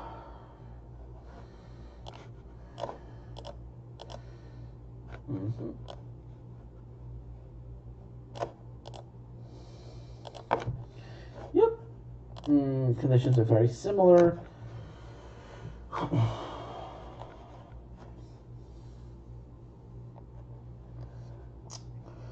Let's look at Campi Flegrei. I just want to look at Campi Flegrei earthquakes. Last earthquake, I believe, occurred around November 23rd, I believe. All right, let's look at all of 2020, and let's look at whole month show quakes. Last quake occurred at October 21st. Let's look at Vesuvius.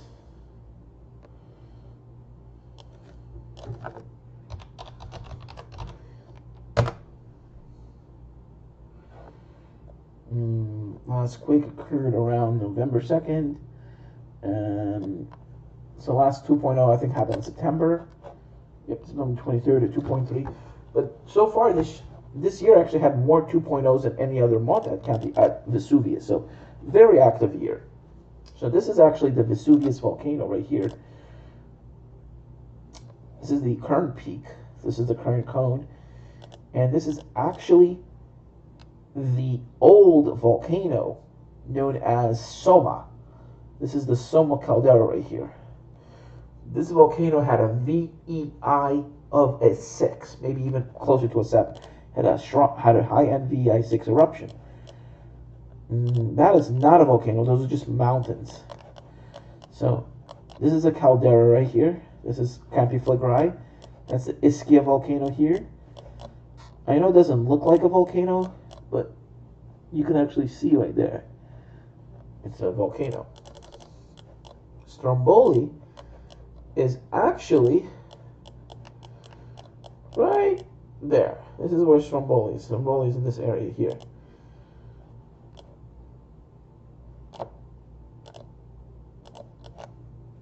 Oop.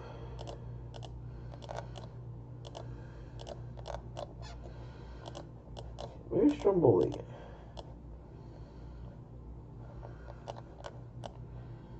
Could that be it? No, that's...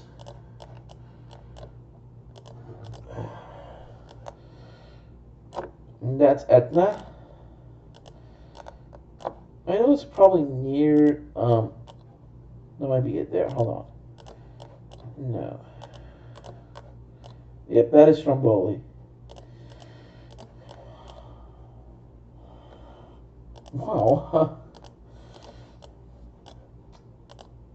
Let me see how many of these are volcanoes. Panaria.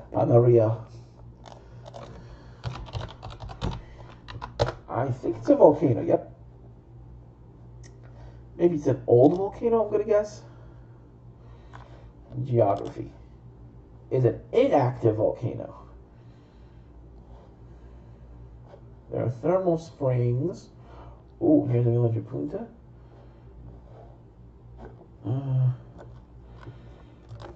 Panaria volcano, which means that it's inactive, which means it's not dormant.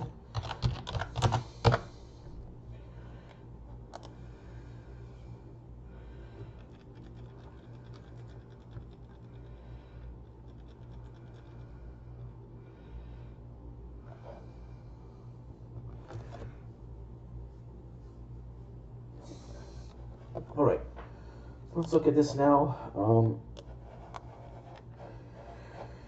All right.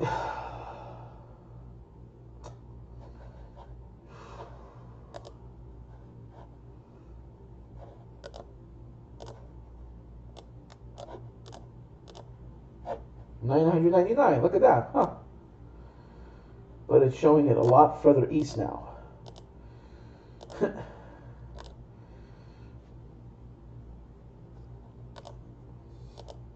Difference is, look at this. All right. Okay, I'm gonna have to share this again. Share.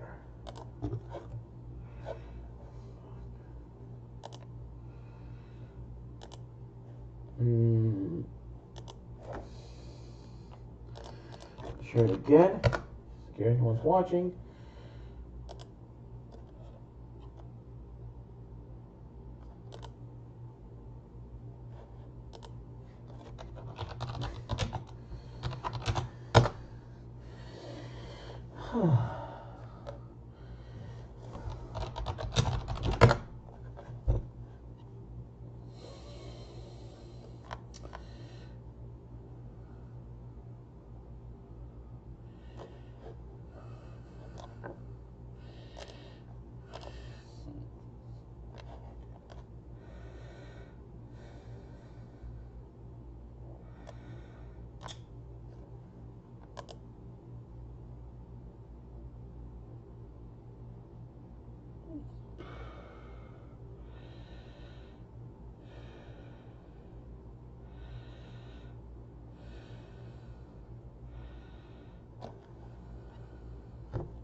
Alrighty.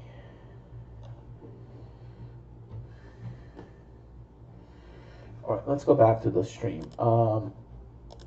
Just shared it. If you want, please comment. If anyone from AST is watching this, please comment. There we go. It is undergoing a bit of an eye wall replacement cycle right now, so I don't think much more strengthening will happen until landfall. And if it does become a Category 5, it will be a low-end Category 5. And I do not expect this storm to break pressure records that Wilma broke. This storm will not break Wilma's record. I mean, there's just not enough time for landfall. So even if this storm were to break Wilma's record, I unfortunately do not think there's enough time for the storm to do so. I mean, the storm might break 920, might even break 910. Like, might go under 910, but briefly, only briefly. And that is if this core can reorganize itself. I mean, it's slightly falling apart on its other side. The other side looks very active, and it's already interacting with land, so the outer shell of the storm is already interacting with land. So this may limit some of its strengthening until the point of landfall. I mean, it will still intensify, but not as much as if it would if it was like maybe further east over completely open waters. I mean, landfall is literally only 6 or 7 hours away. So I do not think much strengthening will occur between now and then. But I'm saying it will definitely become a Category 5. I give it about a 90 to 95% chance. But the chance of it breaking Wilma's record, I give about 0. I mean, it is going to become a Cat 5. I'm pretty sure of that. And I'm pretty sure it will reemerge and re-strengthen. But it will not become a Category 5 hurricane. I mean, a record breaker.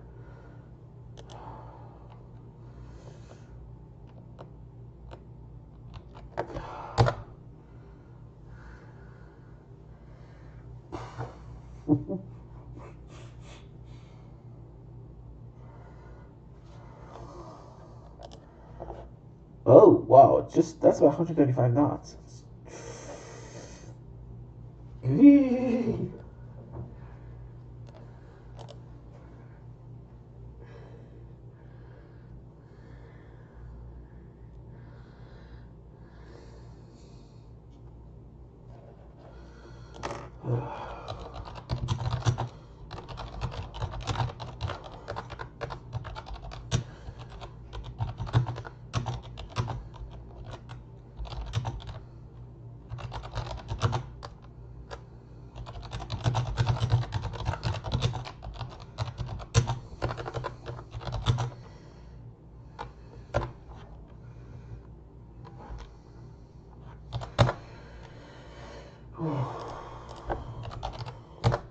You see what happened to Air Force Reconnaissance Hurricane Center?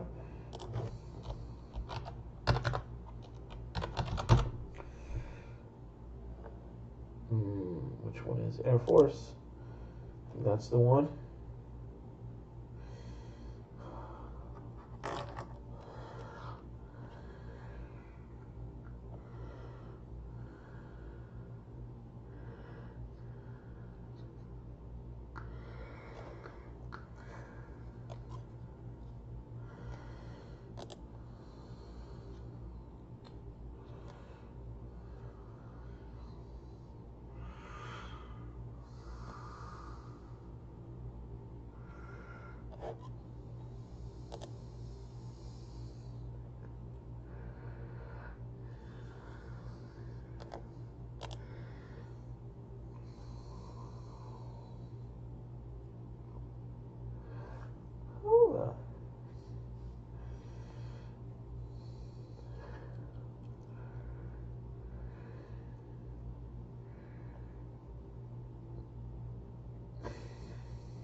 No.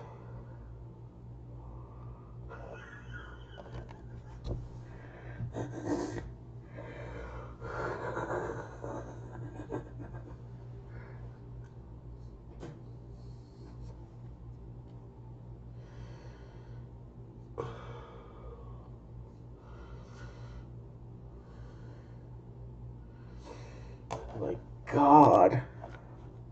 Oh my God.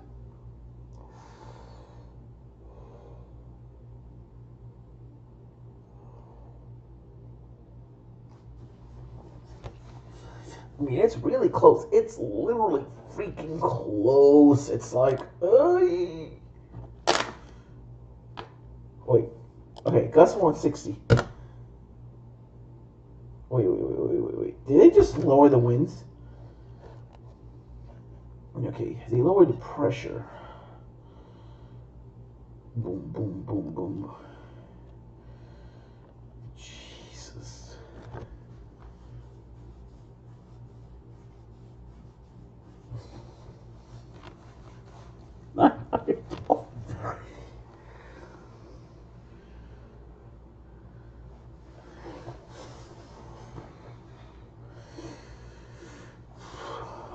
guys, this is just insane.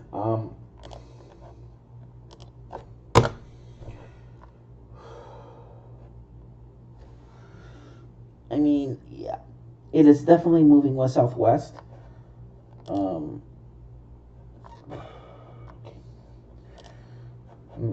Let's do this now. Yeah, the eye is actually expanding. Yep, Eta just underwent an eye wall replacement cycle, guys. I mean, I went from being pinwheel to being a little larger and a little more ragged. I mean, it's still a pinwheel eye. You're still getting a very small eye. But it's more concentric. It's still very compact. But it's wobbling a lot. I mean, here is where you had a really symmetrical eye. Now, wow, it's still really symmetrical. I mean,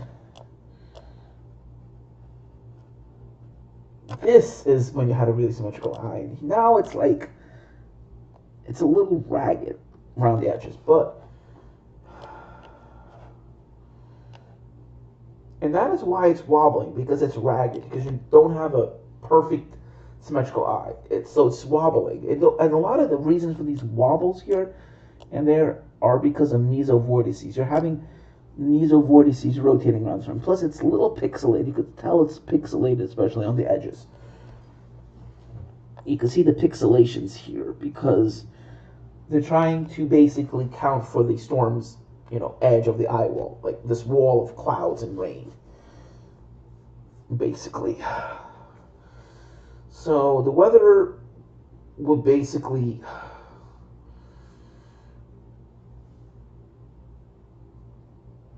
all right. Oh, jeez, this is just insane. But it's definitely more symmetrical now than it was before. But look how small that eye is. I mean, wow. I mean, that is a really small eye. I mean, yeah, that is definitely a pinwheel eye. I mean, Hurricane, what is it called? Hurricane, Matthew, not Matthew, yeah, Matthew had a very large eye. This one has a very small eye, which means it's still going to intensify some more.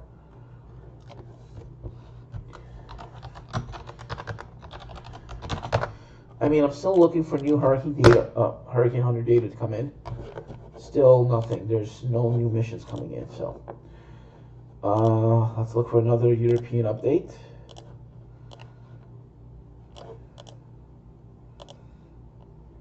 Okay.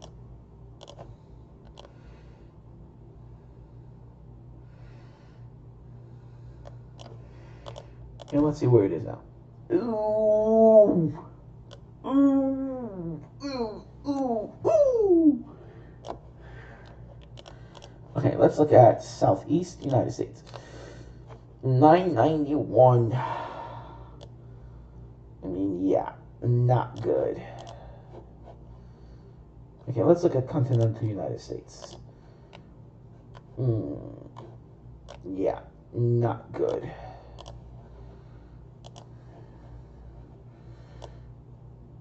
I mean, you're likely going to have the storm either go up and then east. Yeah, I mean, look at this.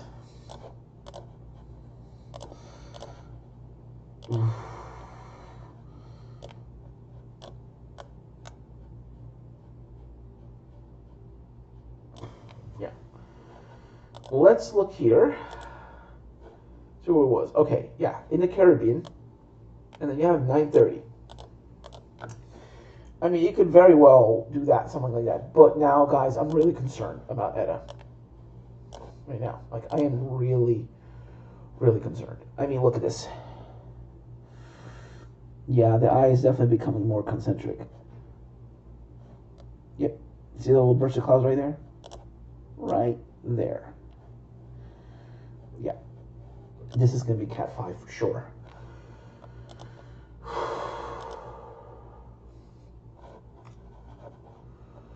But basically, yeah, okay, that's myself talking. This is the one that updates more, like, that goes back several hours. All right. So let's look at the USGS. Nothing impressive is going on. I mean, look at this. I mean, everything's mostly quiet. You had a 3.2 at, not even related to the Clear Lake volcanic field or the geothermal operations. In fact, wow. Huh, it's a little unusual. Some of these low magnitudes. A lot quieter than it usually is. Let's do 30 days. Okay, 6.5. And that was actually here, unrelated to the geothermal operations.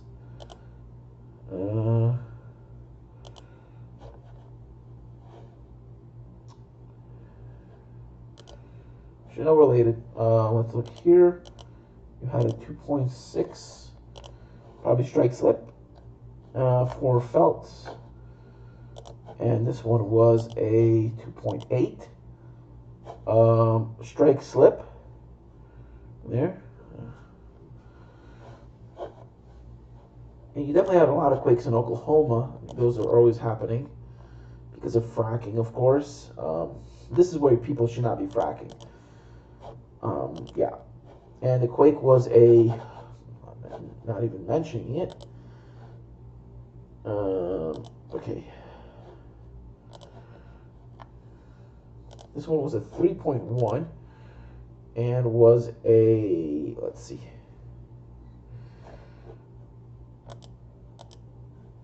Okay, look at that. Let's go back to the North Atlantic. And look at that. And you know where this is going to end up? It's going to end up being right over Florida. Oh, wow. Oh, God. It's going freaking west. And then it's going to go whoop and go right into the United States. It's going to make landfall in the Panhandle. Yep. This model has a Panhandle landfall. And look at that. Last update 6/31. So we need to update that now. Yep. Iowa replacement cycle is done. And that is basically over.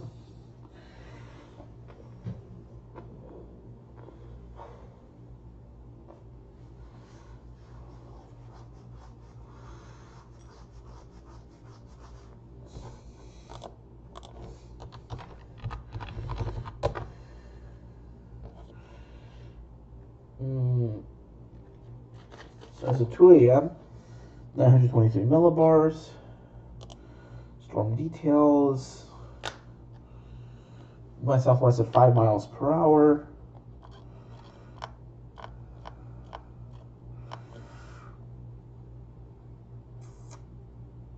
It's moving at 5 miles an hour. That's about 30 miles. Let's see.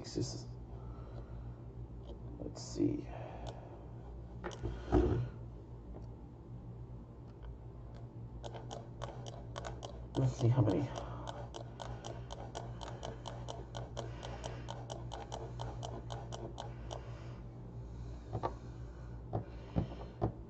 Let's see. This is the width of Long Island.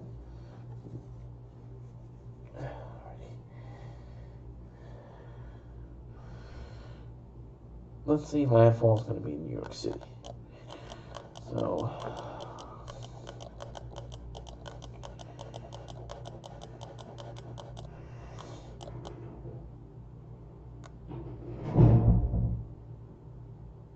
okay, so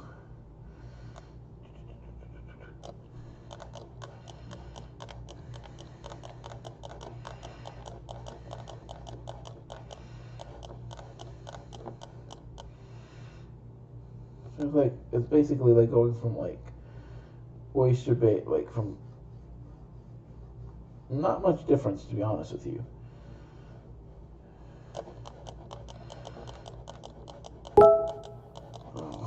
Oh, okay, so notification.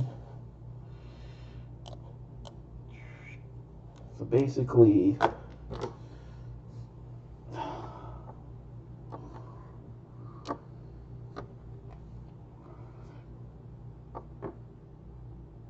oops.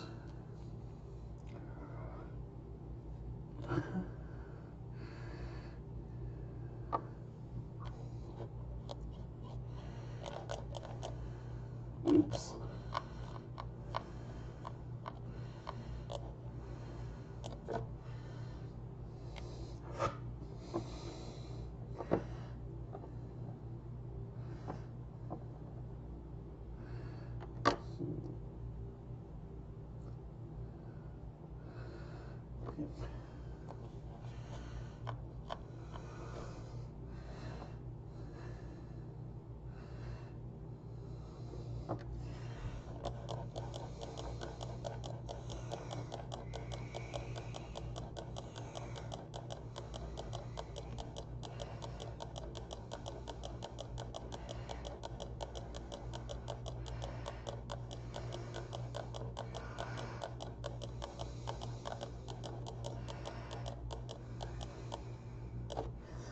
So it's like going from like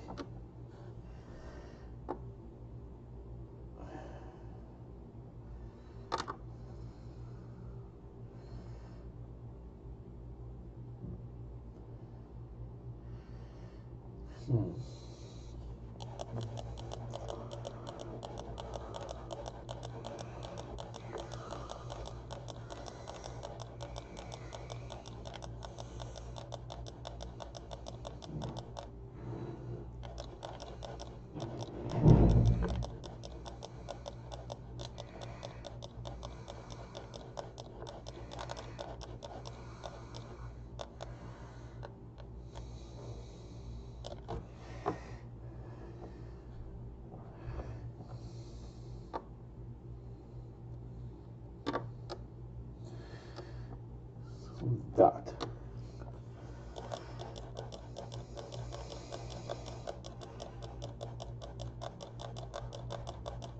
So it's moving at about 5 miles an hour.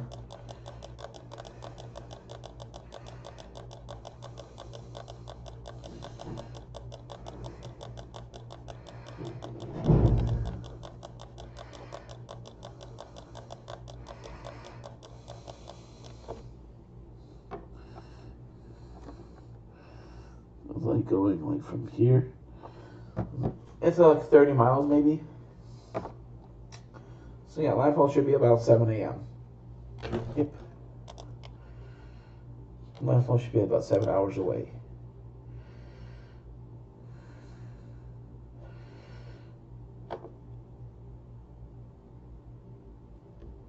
What in the world? It's going south? Oh God, you gotta be kidding me.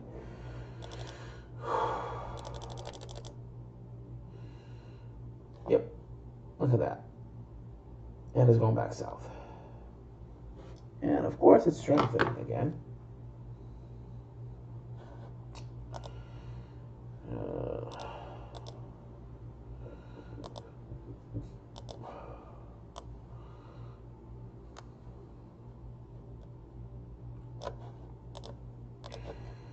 And of course it's in the Gulf. Just great. It's in the freaking Gulf now. Huh. Goes over Cuba and goes into the Gulf, where it's gonna wreak more trouble. Oh, God.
Tornado.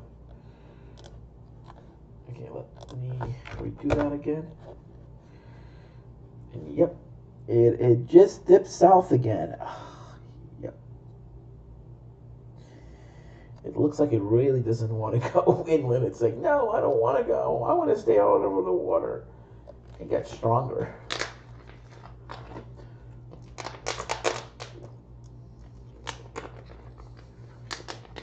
All right.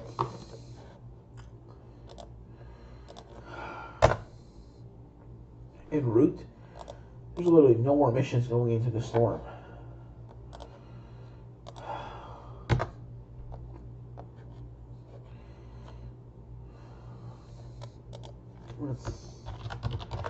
I haven't really been seeing any volcano news lately.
Let's focus on. Hey. Alright. Jesus Christ. Yeah, that's my concern. I mean, look at this. It really just doesn't want to go straight. It really just wants to continue to wobble. And that's going to be a problem. The fact that it's wobbling so much is going to create a problem. mainly that is going to stay over water longer, which means it'll have more time to intensify.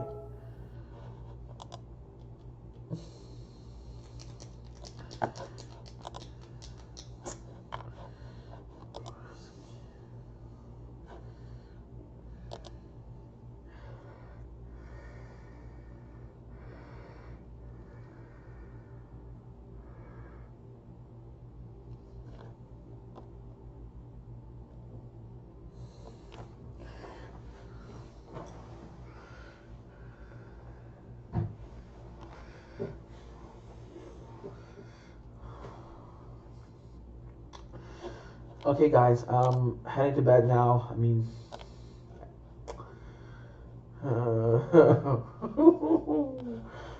this storm just doesn't want to die.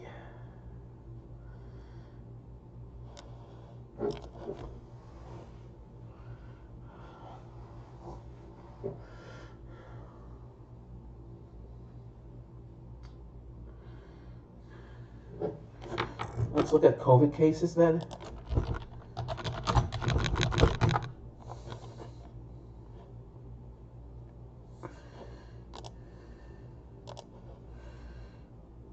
Oh God, 93,000?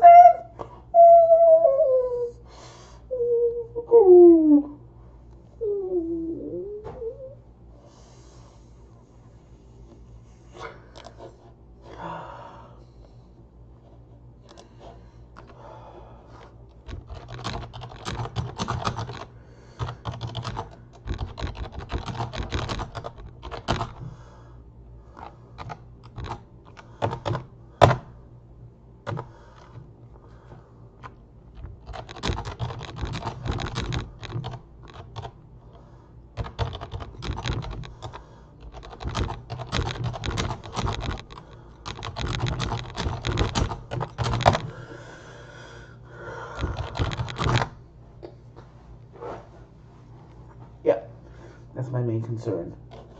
God.